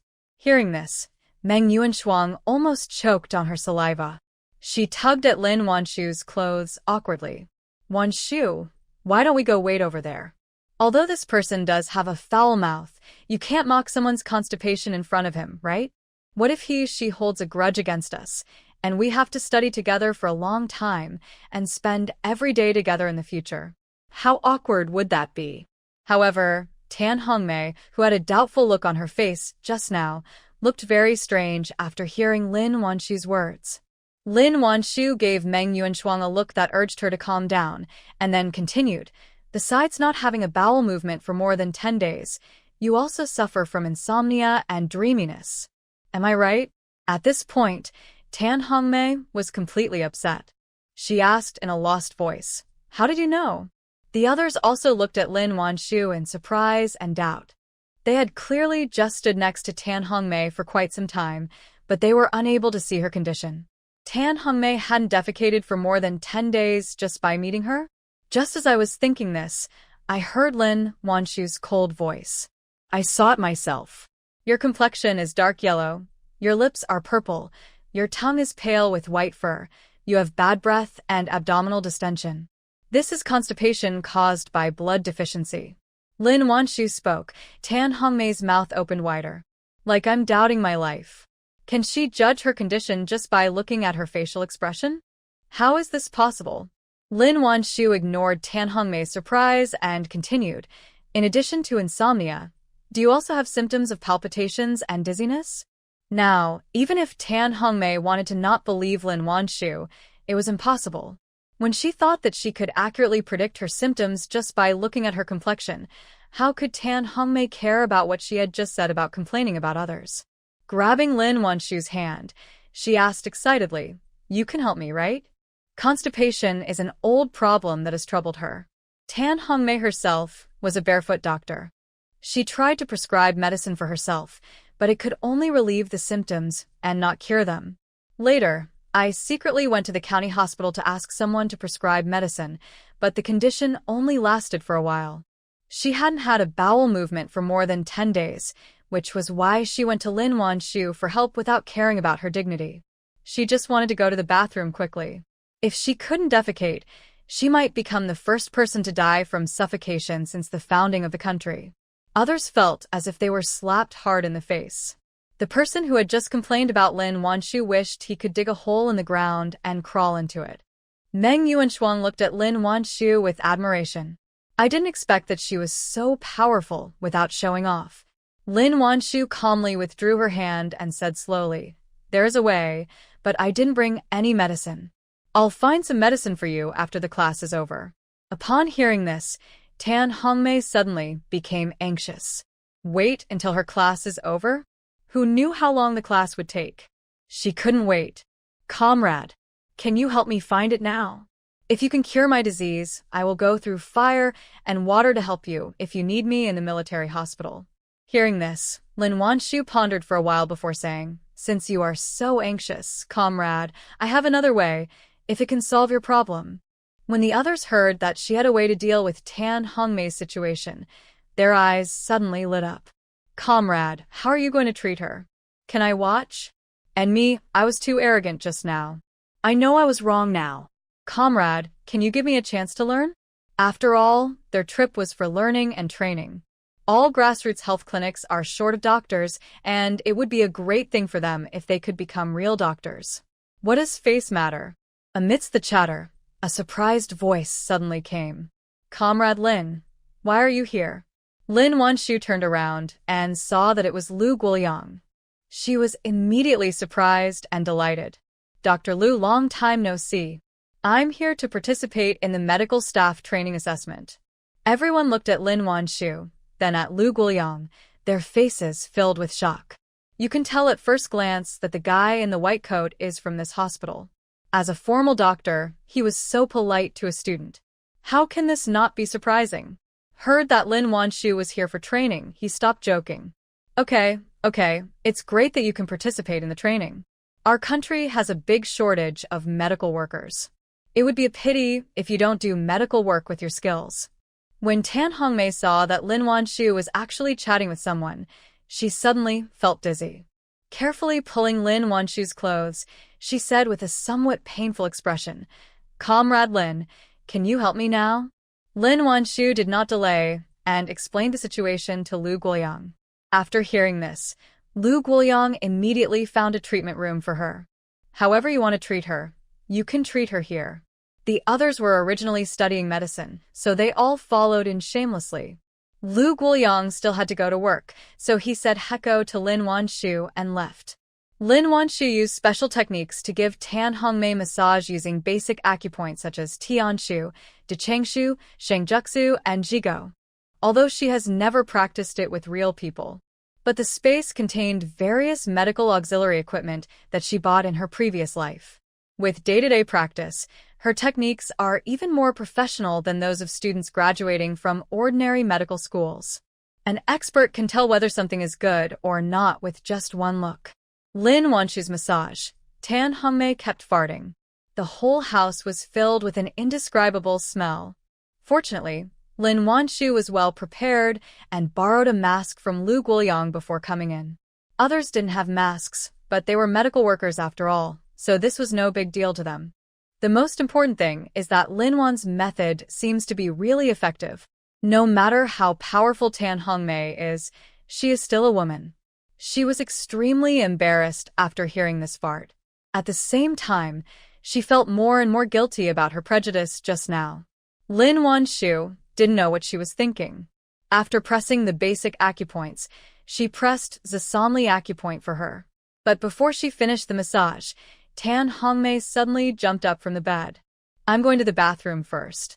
After hurriedly saying this, Tan Hongmei put on her shoes hastily and ran away, holding her stomach. Everyone in the treatment room almost dropped their jaws.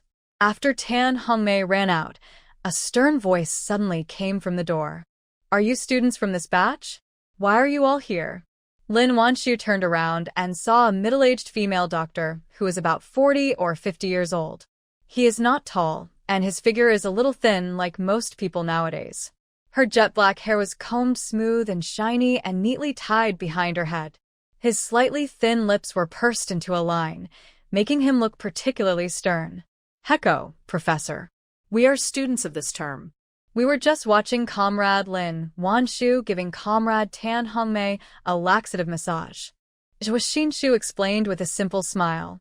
Hearing this, Shi Surong glanced around the room. Meng Yuanshuang met her cold gaze. She couldn't help but tremble and subconsciously hid behind Lin Wanshu. The others noticed that the atmosphere was not right, and they didn't dare to breathe. What a terrifying aura. Lin Wanshu also felt that Shi Surong's gaze was a bit strong. She had met so many different kinds of people in her previous life that she didn't feel scared. Just stood there motionless. Shi Surong's gaze finally fell on Lin Wanshu, who was standing next to the bed. Finally, she snorted and laughed. "I asked you to come here to learn, but I didn't expect you to treat yourselves? If you are so capable, why don't you stay in the team? Why do you have to come all the way here to show off your abilities?" These words made everyone bow their heads even more. Lin Wanshu knew that she was criticizing her, so she lowered her head obediently and stopped being the first to stand out. I don't know how long the scolding lasted, but Tan Hongmei walked in, holding her stomach, with a relaxed look on her face. "Comrade Wanshu, your method is really effective. I have been so smooth for a long time." But when she finished speaking, she suddenly realized that the room was unbearably quiet. When I turned around, I saw a female doctor standing behind the crowd. Meeting her cold gaze, Tan Hongmei's scalp tingled. How could she dare to say a word? Scanned the crowd again, and then said, "There are always people who are better than you. Don't show off your little skills everywhere. Come here and learn with an open mind." Hearing this, everyone responded, yes, in unison. Meng Yuanshuang turned to look at Lin Wanshu with some concern and found that she didn't seem to be affected by Shi Surong's words, so she breathed a sigh of relief.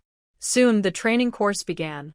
Here is different from the basis of what they learned in the county.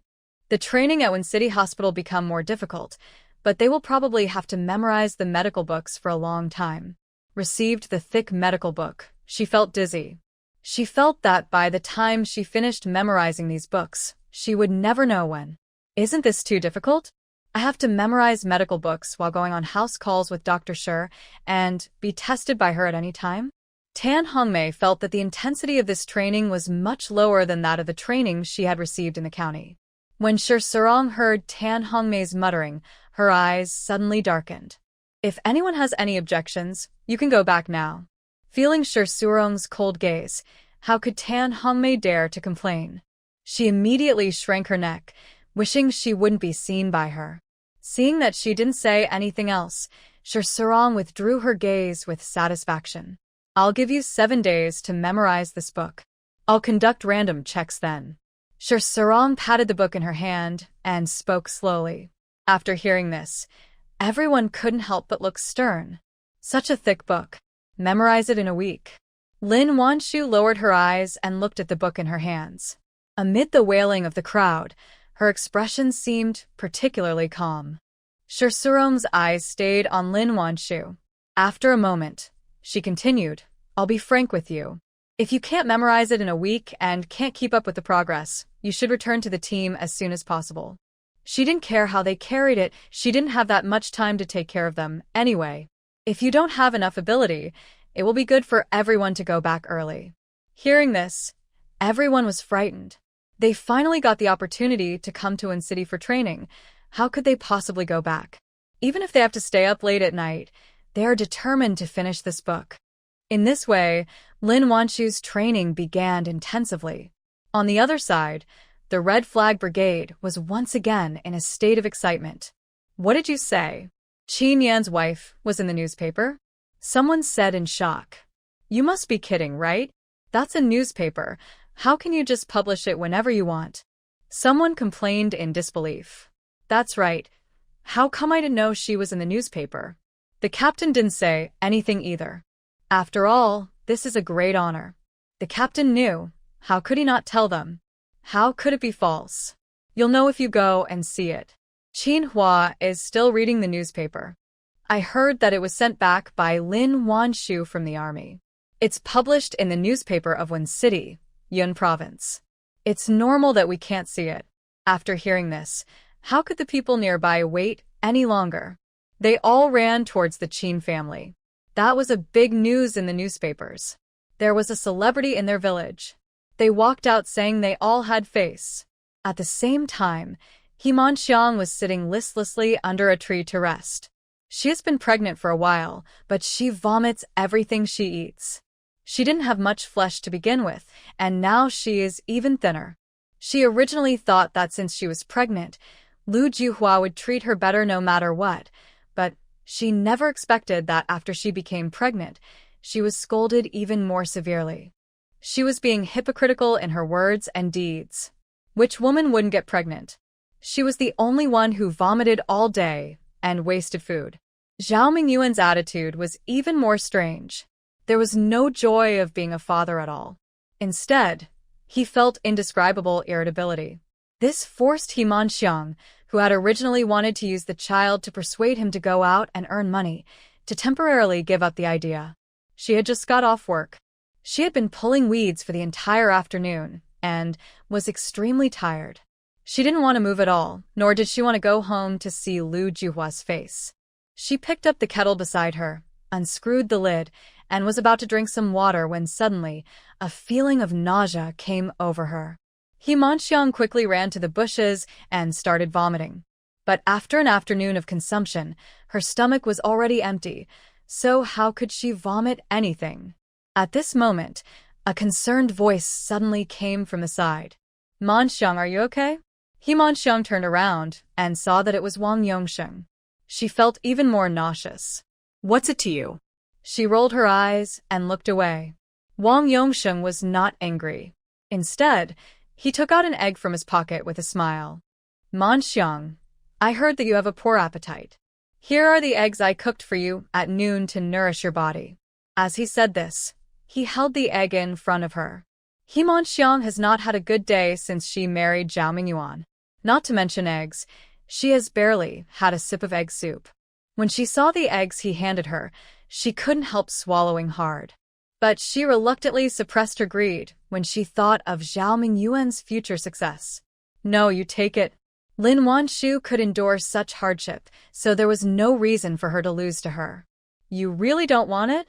Wang Yongsheng chuckled, then he slowly placed the egg on the stone and knocked it against the stone. A crackling sound from the egg's heck, and He Manxiang almost turned her head away. How could Wang Yongsheng not see her hesitation? He didn't say anything but pelted the egg bit by bit. The rich aroma of eggs soon spread. Had already found it very difficult to refuse, couldn't help but swallowed hard again. She turned around and glared at him fiercely, then stood up and tried to leave. But the next second, A pea pellet egg was stuffed into her hand. Wang Yongsheng was afraid that she would be angry, so he stuffed the egg into her mouth and left. Himanxiang. How could she refuse when she felt the unique tenderness of the egg in her hand? She pursed her lips, then finally put her hands to the side and found a secret place to eat. The rich aroma of eggs filled her mouth, and Himanxiang ate voraciously. An egg. She felt full of energy. Although Himanxiang felt a little guilty, she was more satisfied with the meat. I don't know if it was because of eating an egg, but she felt a lot better. Carrying the hoe, she walked back humming a song. But what she didn't know was that Wang Yongsheng didn't go far. Seeing her eat the egg, he was in a very good mood. After watching Himanxiang leave, he also hummed a song and walked in another direction. But he had not walked far when he ran into Zhao Mingyuan.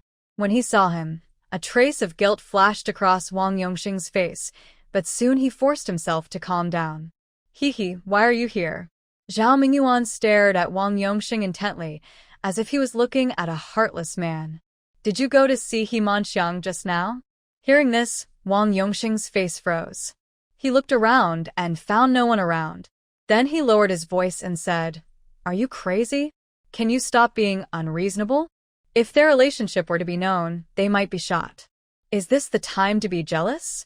Zhao Mingyuan looked at him with resentment. You've changed. You weren't like this before. Wang Yongsheng. How could he have had a choice before? Now there is a soft woman who can carry a baby, who still wants a grown man. It is exciting, but afterwards there is always an indescribable emptiness in my heart. With Zhao Mingyuan, he was a normal man and naturally longed for a life with a wife, children, and a warm bed.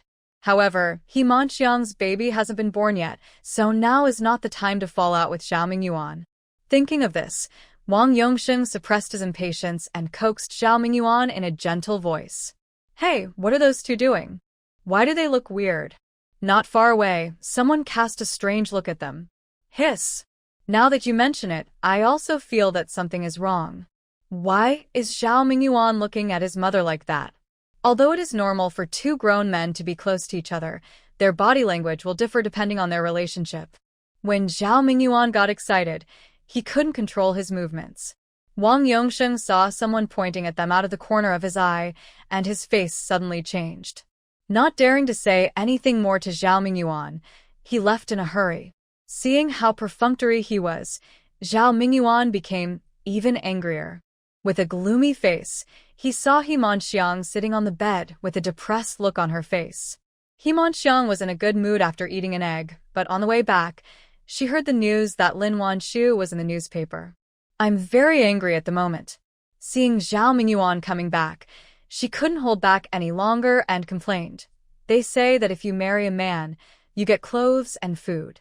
I've been married to you for so long, but I can't even afford an egg. Others are eating and drinking delicious food, and are even in the newspapers. When will you start a business and let us mother and son live a good life? Zhao Mingyuan had reached the limit of his patience with Himanxiang. He was just treated perfunctorily by Wang Yongsheng and was now furious. Hearing this, he couldn't help but sneer. If you think our life is not good, then get out. Let him do business? She wanted to kill herself so she could live with Wang Yongsheng, right? Himanxiang didn't expect him to say that and was shocked. I don't mind. Don't chase me away. Why do you endure so much hardship? Isn't it all for a good life in the future? Now that she's pregnant, how could she leave? You're not leaving, are you? Go sweep up the chicken poop in the yard now. The urinal is full of urine too. Go and use it to water the vegetables. Zhao Mingyuan was unhappy because he knew that she couldn't stand the smell of those odors now, so he ordered her around as much as he could, no matter how disgusting it was. Himanxiang felt nauseous just by hearing these words. But in the end, she had to agree. I'll go now. Just be patient, and in a few years you'll be able to do business, and then everyone will envy her. Let Lin Wanshu be proud for a few years. When the war comes, let's see if she can still smile. When City Military Hospital, because they had to memorize new medical books and follow up with patients during the day, everyone was very nervous and wished they could break every minute into two. The hospital has dormitories specially arranged for students. Several female comrades lived in one room, while the remaining male comrades lived in 2 dormitories. It was already late at night, but several people in the dormitory were still memorizing their lessons diligently under kerosene lamps. I was afraid that I wouldn't be able to memorize it in a week and it would be returned. While everyone was busy, Lin Wanshu was holding the newly acquired notebook and studying it carefully. "Hey, Wanshu, why don't you recite it?" Meng Yuanshuang was surprised to see that she didn't even take the medical book. Isn't she afraid to memorize it? Hearing this, Lin Wanshu did not put down the notebook, but just said calmly, "I have memorized this book a long time ago."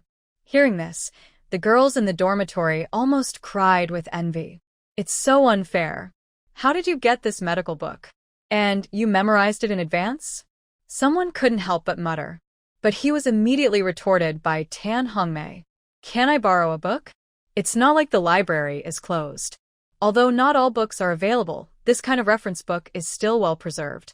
After hearing what Tan Hongmei said, how could the person who was muttering just now dare to say a word? Tan Hongmei does what she says. Lin Wanshu gave her a massage and prescribed some medicine, which greatly relieved her constipation. Tan Hongmei now regards herself as Lin Wanshu's guard. She will scold anyone who dares to talk nonsense to her. Who was being protected, was so moved that she said to Tan Hongmei, "I have a way to help you memorize the book quickly." Hearing this, Tan Hongmei's eyes lit up. "What method? Good Wanshu, please teach us." Tan Hongmei came up to her and started to act coquettishly, completely forgetting that she had complained about her young age yesterday. Those who were questioning Lin Wanshu were shocked to hear that she actually had a way to memorize the book quickly. Suddenly, I couldn't help feeling annoyed. If I had known she would, I wouldn't have said so much. I don't know whether she would be willing to teach me. Lin Wanshu was naturally not the type to rush for help. He only taught Tan Hongmei and Meng Yuanshuang the quick memorization method that he had accidentally acquired in his previous life. Chen Jiji felt extremely embarrassed when she saw that she really wasn't going to teach her, but she was too embarrassed to speak up.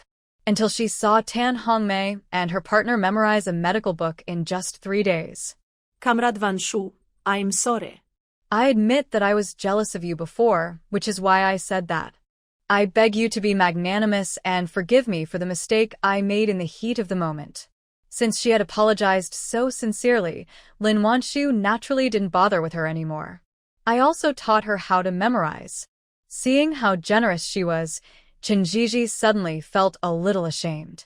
Male comrades were all shocked when they learned that Tan Hongmei and her partner had memorized the medical book in just 3 days with the help of Lin Wanshu. After the meal, before Lin Wanshu even left the cafeteria, she was surrounded by people. "Comrade Lin, please help us. We still have 3 days left." We can't carry it that fast. No one wants to be eliminated. But human abilities are limited, and only a few people can memorize a book in a week. Even if others try their best, they will not be able to finish it. Now that they hear there is a shortcut, how can they remain calm? They came to me one after another. Lin Wanshu was not a stingy person, and she taught them the method of quick memorization without reservation. However, this method has a disadvantage. Although you can memorize it at the time, you need to consolidate it from time to time after memorizing it, otherwise you will forget it in a short time. After Lin Wanshu gave them the method, she also specifically reminded them to go back and consolidate and strengthen their memory. After all, they are studying medicine and cannot be fooled. If you don't keep any of these points in mind, you would be irresponsible to the patient. Hearing this, everyone did not dare to neglect and nodded solemnly. "Don't worry, Comrade Lin. I guarantee on my character that I will come back and read the book thoroughly. Since you have chosen this path, there is no reason to be afraid of hardship." Looking at the serious faces in front of her, Lin Wanshu felt relieved. With Lin Wan's teaching method, the students memorized the book very quickly. At time, Lin Wanshu was the most popular among this group of students. Whenever there is something, everyone will invariably ask her opinion first. Although she is the youngest among the students, she has the potential to become a leader. A week later, it was time for the first phase of the assessment. Sure, Sarong still had that meticulous and stern look on her face, with a stack of papers in her hand. Others already have experience with this type of exam. Lin Wanshu's first time participating in this kind of training assessment, so she couldn't help but find it a bit novel. Sure, Sarong's gaze stayed on her for a while, and then she handed out the test paper. There are 3 test papers in total. The full score is 300. 180 points is a pass. If you fail, you will return to your original team. After all, she didn't graduate from a formal medical school, so Sure Surong's requirements were naturally very strict. Who have no talent or are not working hard enough will be sent back directly. Hearing this, everyone held their breath, and their hearts couldn't help but start pounding wildly. Although they had Lin Wanshu's methods, they memorized all the medical books she gave them. But I still can't help worrying about not passing the assessment and being rejected. The makeshift classroom was so quiet that you could hear a pin drop. All I could hear was the rustling of test papers. Lin Wanshu received the test paper. She quickly glanced over it, then picked up the pen and started writing. The seats are quite far apart, so it's impossible to peek at other people's seats. Lin Wanshu happened to be sitting at the front row, and everyone felt a great deal of pressure when they saw her writing so fast. The exam lasts a total of 4 hours, and many of the questions in the paper are extremely tricky. If you don't memorize the whole book, there's no way you can answer the question. Sure Sarong was standing next to Lin Wanshu. Her frown gradually relaxed a little after she saw her answer sheet. Lin Wanshu didn't care and answered the question seriously. After finishing 3 test papers, her hands felt sore. However, when she thought about going back home for the holiday, she felt full of strength again. She hasn't seen Miao Miao for a week, and she misses her so much. Lin Wanshu answered the questions very quickly and finished them in just 3 hours. Handed in the test paper directly. Everyone saw that she had finished writing so quickly, they couldn't help but gasp. And Sure Sarong rarely criticized anyone. She just waved her hand and let her leave. Lin Wanshu went straight back to the dormitory, picked up her small backpack, and went to the supply and marketing cooperative. As soon as the salesperson at the supply and marketing cooperative saw her, his eyes lit up. "Comrade, long time no see. Do you want more chickens this time? I just got 2 old hens." When she heard about the old hen, Lin Wanshu also became nervous. "Yes, comrade. Pack them both for me." The other military wives in the family compound raised chickens, except Lin Wanshu. Now that I see her selling hens, I might as well take them back. There is no need to worry about the hen stopping laying eggs when she gets old. She has spiritual spring water, so all she needs to do is feed her a little. The salesperson was delighted to see that she was still so generous. So I packed the chicken for her. Then, he secretly gave Lin Wanshu some defective industrial products. Lin Wanshu spent a total of 13 yuan on the hen and daily necessities. She returned. She had a sack in her left hand and another in her right hand, both filled with harvest. It's already 4 o'clock in the afternoon. Lin Wanshu came. She had already told Qin Yan that she would go back this Saturday afternoon. The main purpose is to follow up on Luo Chunxiang. I got on the bus familiarly and headed back shakily. We arrived in Lan County. It was already past 6 o'clock. It's getting dark faster and faster now. It's a little gray at just past 6 o'clock. As soon as I got off the car, I saw 2 cats, one big and one small, waiting by the door. Meow meow. After being apart for a week, Lin Wanshu missed him so much. When he saw Xiao Meow Meow, he put down the sack in his hand and reached out to hug her. But who knew that the little baby would just snort and twist his little body? He looked like he was refusing her hug. Lin Wanshu. After being rejected, Lin Wanshu looked at her man pitifully. How could Qin Yan bear such a look from her? He immediately helped to coax the little guy. Meow Meow, can you give me a hug? But Xiao Meow Meow was obviously not so easy to coax. After her father finished speaking, she turned around and twisted in the other direction. Her little mouth was pouted high, and she was obviously very angry. Qin Yan. Lin Wanshu had no choice but to use her trump card. He took out a piece of Rice Krispie candy from his pocket and handed it to her. The little girl's nose moved, as if she smelled something sweet, and she finally turned her head. Meow meow, be good, let mommy hug you, okay? Since her rebirth, Lin Wanshu had never been separated from her for such a long time. She felt guilty and distressed in her heart. Fortunately, this time, the baby finally let her hold him. Taking her soft little body, Lin Wanshu's heart also softened. Qin Yan picked up the bag on the ground and tied it to the horizontal bar in front. He then reached out to hold Lin Wanshu's arm and helped her sit on the back seat of the bicycle. Of a 28-inch bicycle is widened and lengthened. Not to mention a large and a small person, even two female comrades can still fit in there. In this era, bicycles were an important means of transportation, and their status was similar to that of luxury cars in later generations. It is normal for a family of 5 to ride in one car.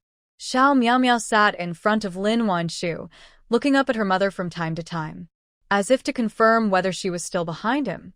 Lin Wanshu felt even more distressed when she saw her pitiful appearance. Along the way, she was only concerned with coaxing the little guy and didn't pay any attention to the man in front of her who was waiting to talk to her. Fortunately, before returning to the family compound, Xiao Miao Miao was finally coaxed into calm by her. A soft voice kept calling, "Mom and Mom." I rode my bike all the way back home, and before I got off the bike, I saw Luo Chunxiang waiting at the door. "Wanshu, you're finally back." Lin Wanshu thought something was wrong with her, so she hurried forward. "Chunxiang, what's wrong with you? Are you feeling unwell?" Getting darker and darker, and she could only vaguely see her facial features, but couldn't make out her face at all. I've fine. "I heard you were back and was worried you wouldn't have anything to eat, so I brought you a bunch of leeks." As she spoke, she handed over the leeks in her hand. Seeing that he was waiting for her here just to give her a bunch of leeks, Lin Wanshu was a little touched. Without rejecting their kindness, and said gratefully, "Thank you very much. It saves me the trouble of going to the vegetable garden." Seeing that she accepted it, Luo Chunxiang breathed a sigh of relief and a relieved smile appeared on her face. "I should be the one thanking you. You don't know that since I took the medicine you prescribed for me, I feel much better. Recently, I don't feel out of breath when working anymore. You know your own body. I originally thought that she would die one day with this sickly body. But she never expected that after Lin Wanshu treated her with acupuncture twice and drank 3 doses of medicine, her health miraculously improved. This is also the reason why she was waiting here eagerly after hearing the news. She was grateful to her in her heart. Hearing this, Lin Wanshu was a little surprised, so she invited her into the living room and prepared to take her pulse. In the living room, which were brighter than those in other places. As soon as she entered the room, Lin Wanshu discovered that the living room had undergone significant changes. Original small medicine shelf has been replaced and turned into a large medicine cabinet. Lin Wanshu estimated that it was about 2.5 meters wide and 1.5 meters high. In front of the medicine cabinet, there is a table and a stool. No need to look, this might have been arranged by Qin Yan. I didn't expect that he bought so many things for me in just 1 week. It would be a lie for Lin Wanshu to say that she was not touched. "Please ask Luo Chunxiang to sit on the stool." Lin Wanshu took her pulse. Luo Chunxiang didn't say anything, but looked at Lin Wanshu expectantly. When she finished, she couldn't wait to ask, "Wanshu, how is it? Your pulse is steady and strong, and it is indeed much better than before. I will give you acupuncture and moxibustion later, and prescribe some medicine for you to take back." It seems that the prescriptions in this space are extraordinary. Postpartum disease is the most difficult to treat, and what she wants is to give her a little bit of conditioning over the long term. Unexpectedly, the effect of the prescription was so amazing.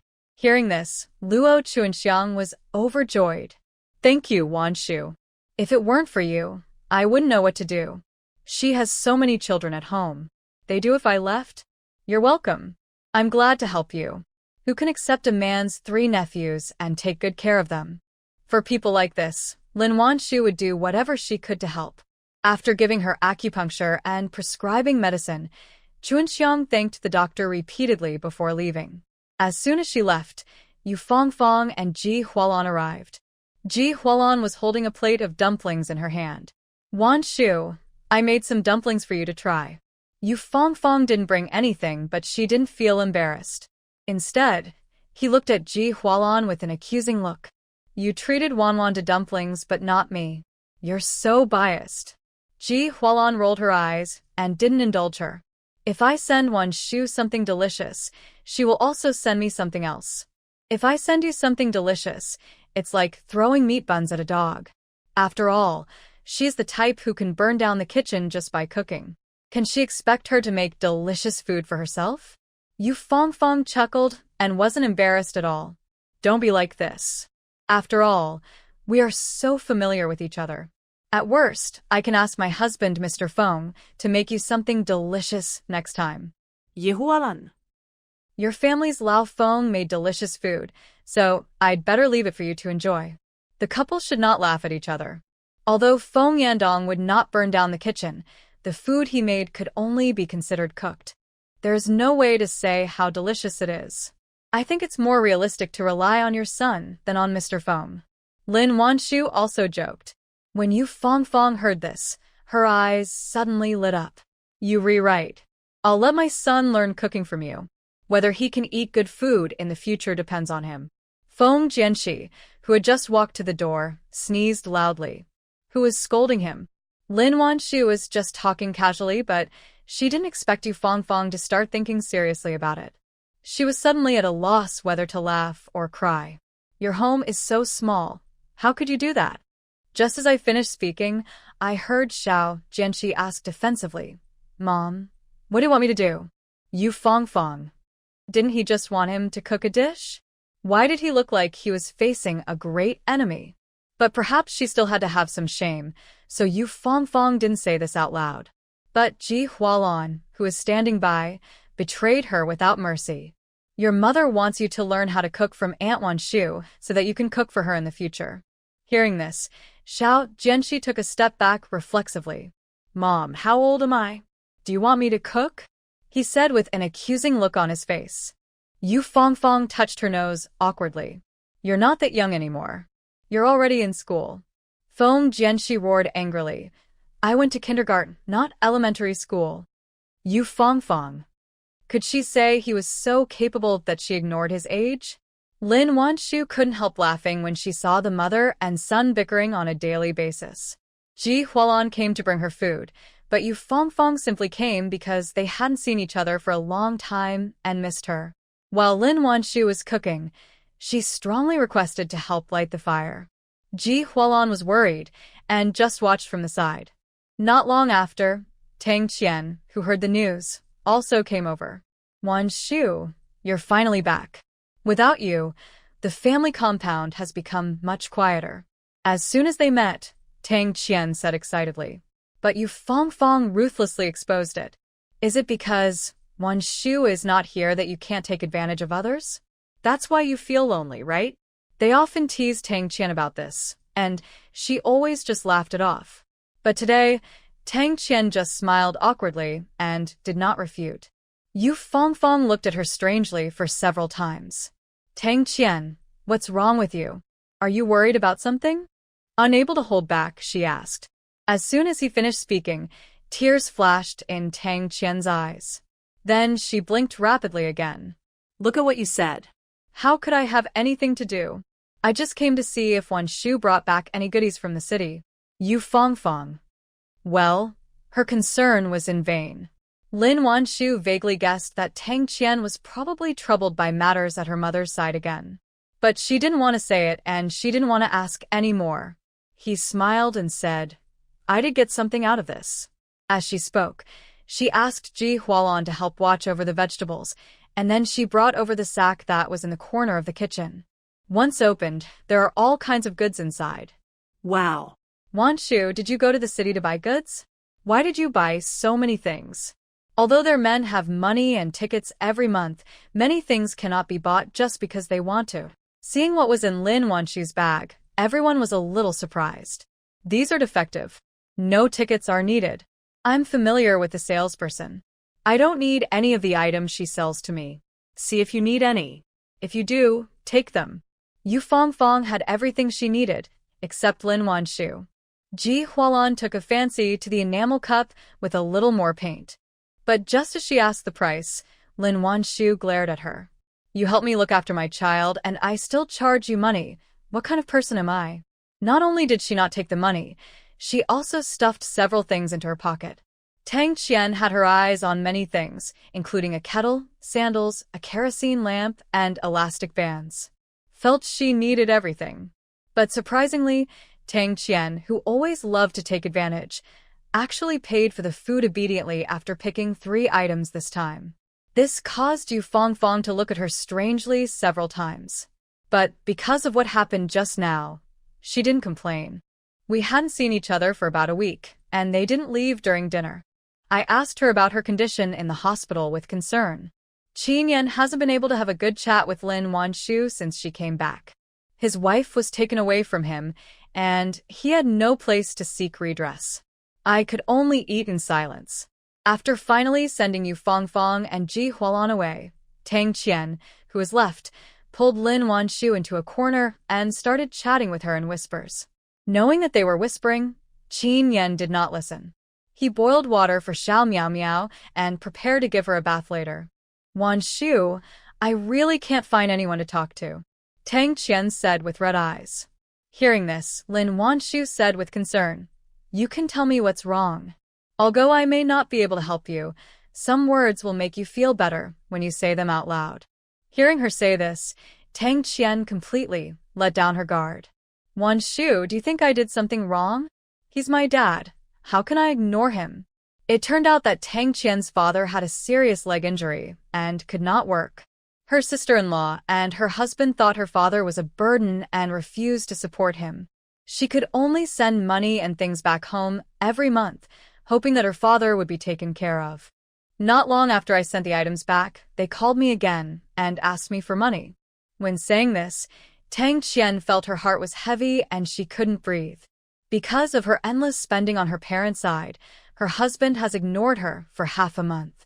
After listening to her, Lin Wanshu couldn't help but sigh. It's true that every family has its own problems. Tang Qian, supporting your parents is not just your responsibility. In this case, you need to ask the village party secretary to come forward and clearly divide the responsibilities. You should take responsibility for what you are responsible for. Being soft-hearted will only hurt yourself. Tang Qian blinked and tried hard to suppress her tears. I've looked for him, but it's no use. He's a jerk. If I don't give him money, he'll make my dad starve for 9 meals in 3 days. How could Tang Qian have the heart to do this? That was her father who gave birth to her and raised her. He once supported the whole family. Now that he has fallen down, he looks so desolate. She couldn't bear just looking at it. Tang Qian turned her back and wiped away her tears. Lin Wanshu took out a handkerchief and wiped her gently.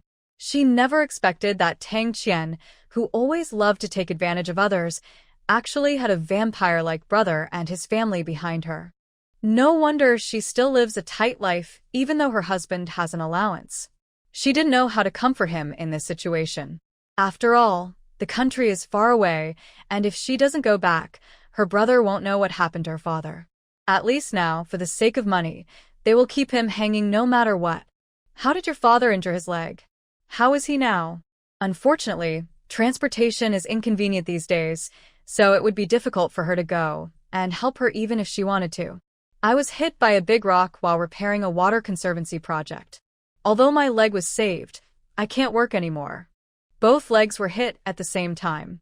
Although the external injuries have healed, it is now difficult for him to even stand, let alone earn work points like before. Lin Wanshu carefully understood the situation.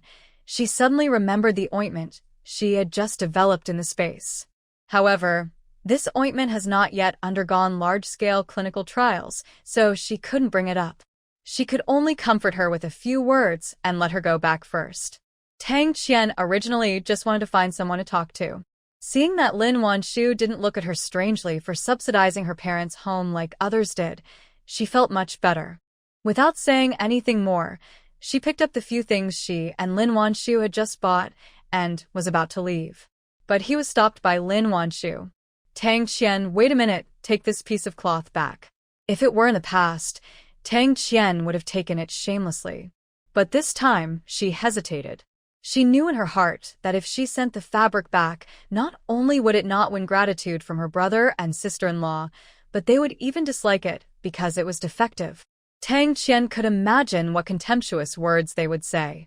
Wan Shu, no need. This fabric is so good. You can keep it and make clothes for Miao Miao.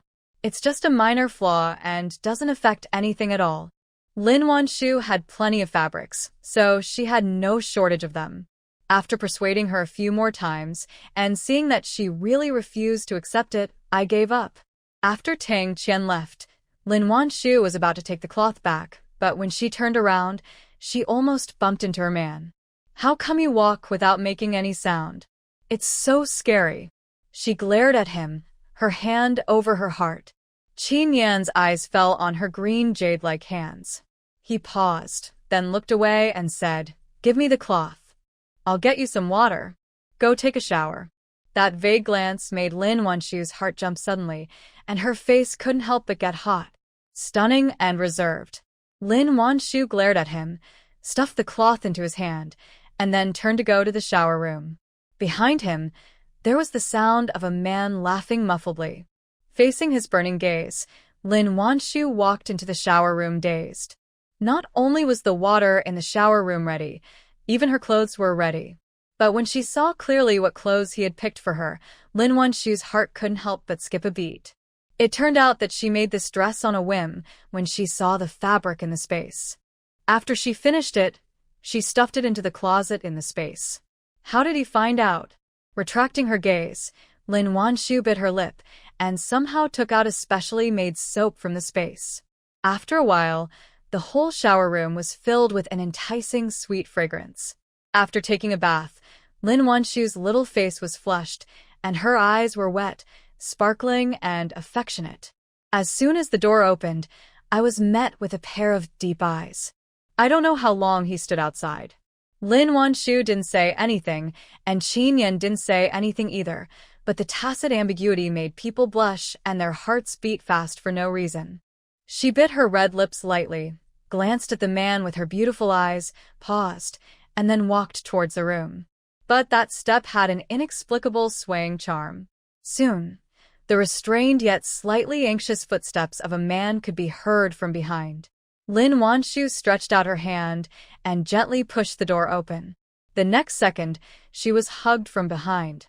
Was on the tip of her tongue was drowned out by his eager and domineering lips and teeth. Afraid of disturbing the baby, she reached out and pushed him. "Wait, Miao Miao." He fell asleep. Lin Wanshu. On the other side, Tang Qian slowly returned home with the things she had just obtained from Lin Wanshu. The whole yard was quiet. She first went to the room where the child slept and took a look. When he found that they were all asleep, he returned to his room. As soon as I pushed the door open, I suddenly saw another person on the bed. "Lao Zhang, you're back?" Tang Qian asked in surprise. Wang Guogang looked up at her, with no intention of getting up. He just said, lightly. Tang Qian knew she was in the wrong and didn't dare to say anything. Putting the things on the table, she slowly walked toward him. Saw the... Tang Qian said weakly.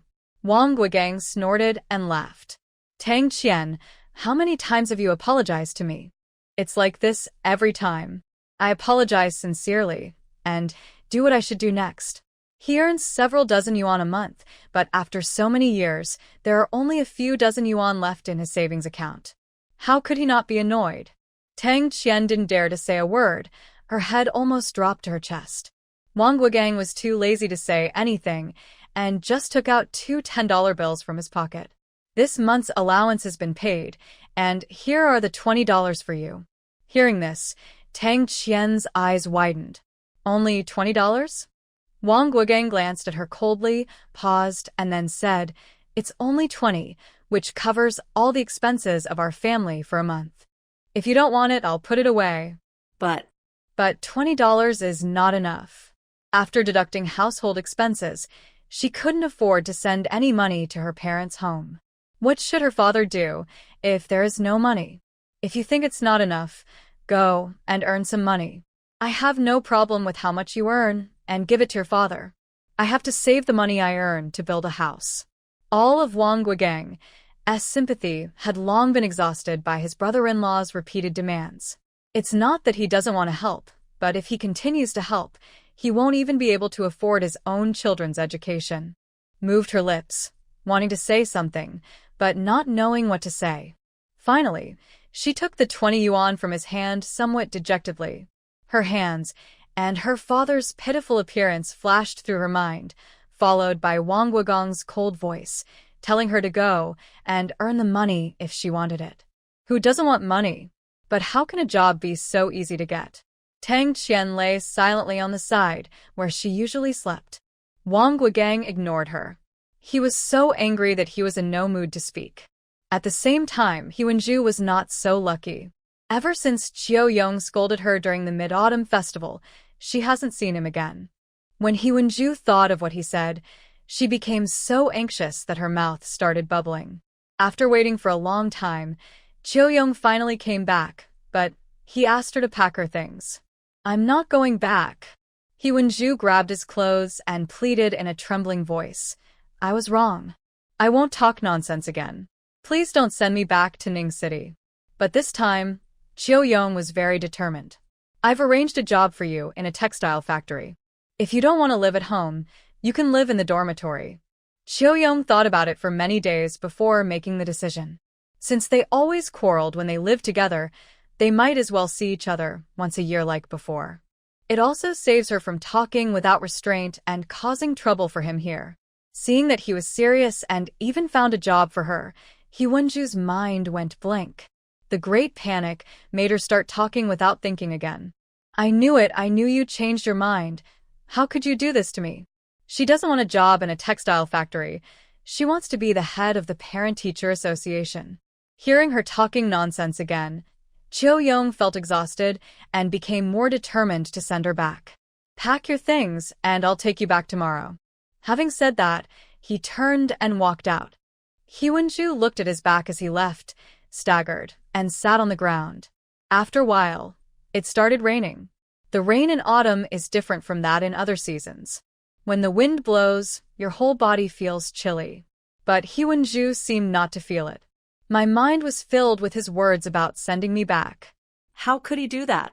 It was already very late at this time, and the military wives living next door were all asleep. Even Xiao Tingting was sleeping soundly. He Wenju sat on the ground in the rain, acting like a self-torturer. The next day, the news that He Wenju was going to be sent back to Ning City spread in a small circle in the family compound. "Why so sudden?"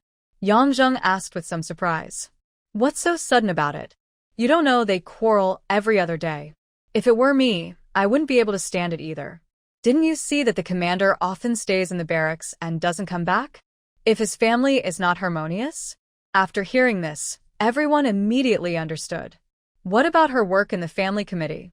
Who could have thought that she would be sent back just after taking office and before she even had time to get comfortable in her seat?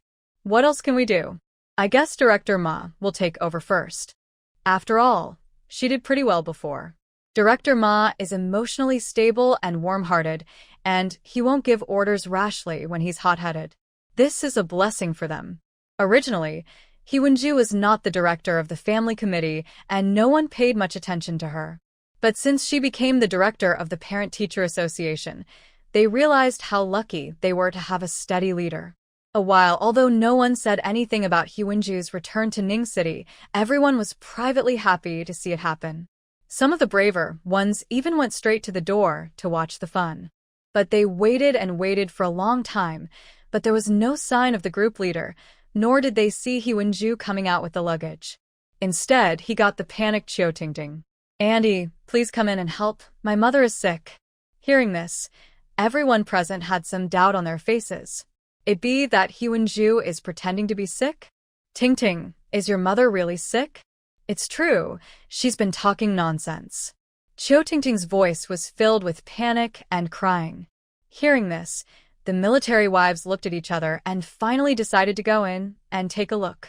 As soon as I walked to the door of the room, I heard He Wenju's vague voice coming from inside. "Die, go away." The military wives were shocked when they heard these confusing words. Without delay, several people walked forward quickly. Yang Zheng reached out and touched her forehead. Hiss. It's so hot. It's so hot. You can fry an egg. No wonder she keeps talking nonsense. Hurry, I'll carry her to see a doctor, and you go inform the team leader and ask him to come back quickly. Yang Zheng said decisively. Others also rushed to help and lifted He Wenju onto her back. Then the men split into two groups. 3 military wives sent He Wenju to see a doctor, while the other 2 went to find Qiao Yong. Lin Wanshu didn't know about He Wenju's affairs. Breakfast, she didn't go anywhere. She just stayed in the space and fiddled with her ointment.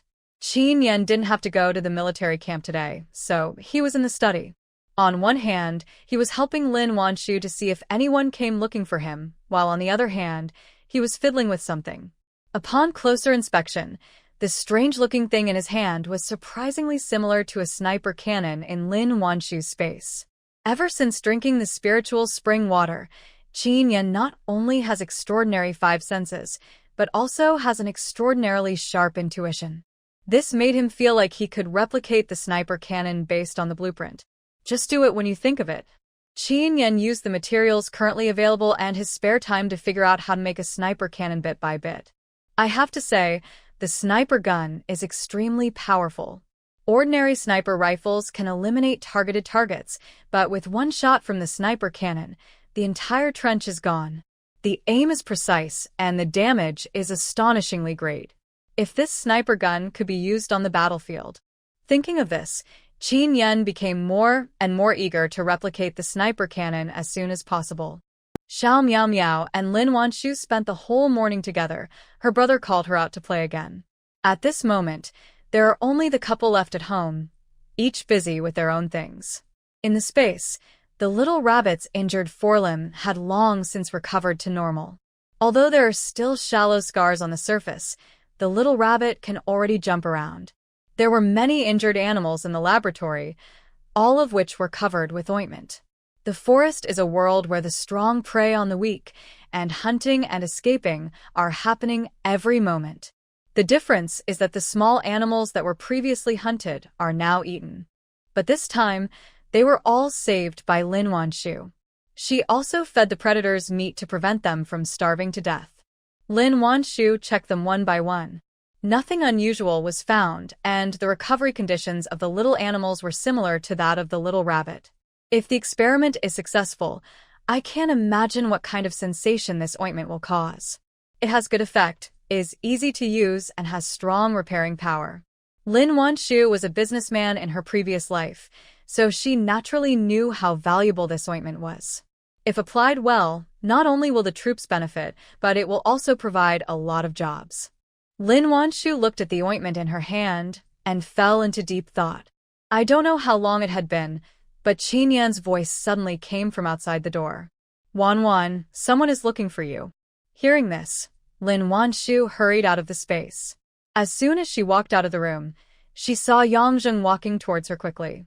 Wanshu, Director He's brain seems to be damaged. After the fever subsided, he is still talking nonsense. Dr. Zhang wants you to come over and take a look. Hearing this, Lin Wanshu was a little surprised. Why would your brain get burned out for no reason? She is an adult, not a child.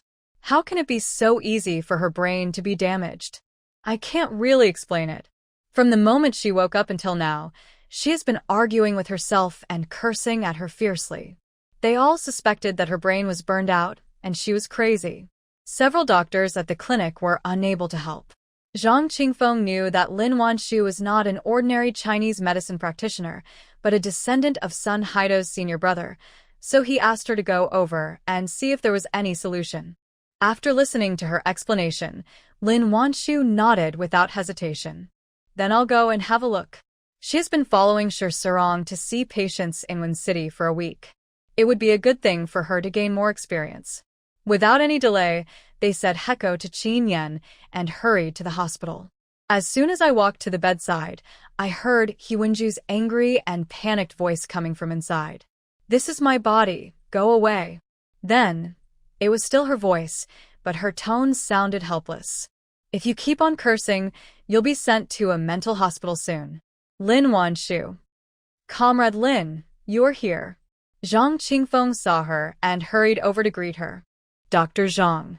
Lin Wanshu nodded. Zhang Qingfeng told her about He Wenju's situation in detail. He really didn't want to use words like possessed, but He Wenju's situation was indeed very much like what people call being possessed by something dirty. Lin Wanshu listened quietly to He Wenju's quarrel with herself, her eyes flickering slightly. After a pause, she chose her words carefully and said, her condition is called schizophrenia in medicine. She needs to see a psychiatrist. Lin Wanshu finished speaking. She heard He Wenju's excited roar coming from the ward. You are sick.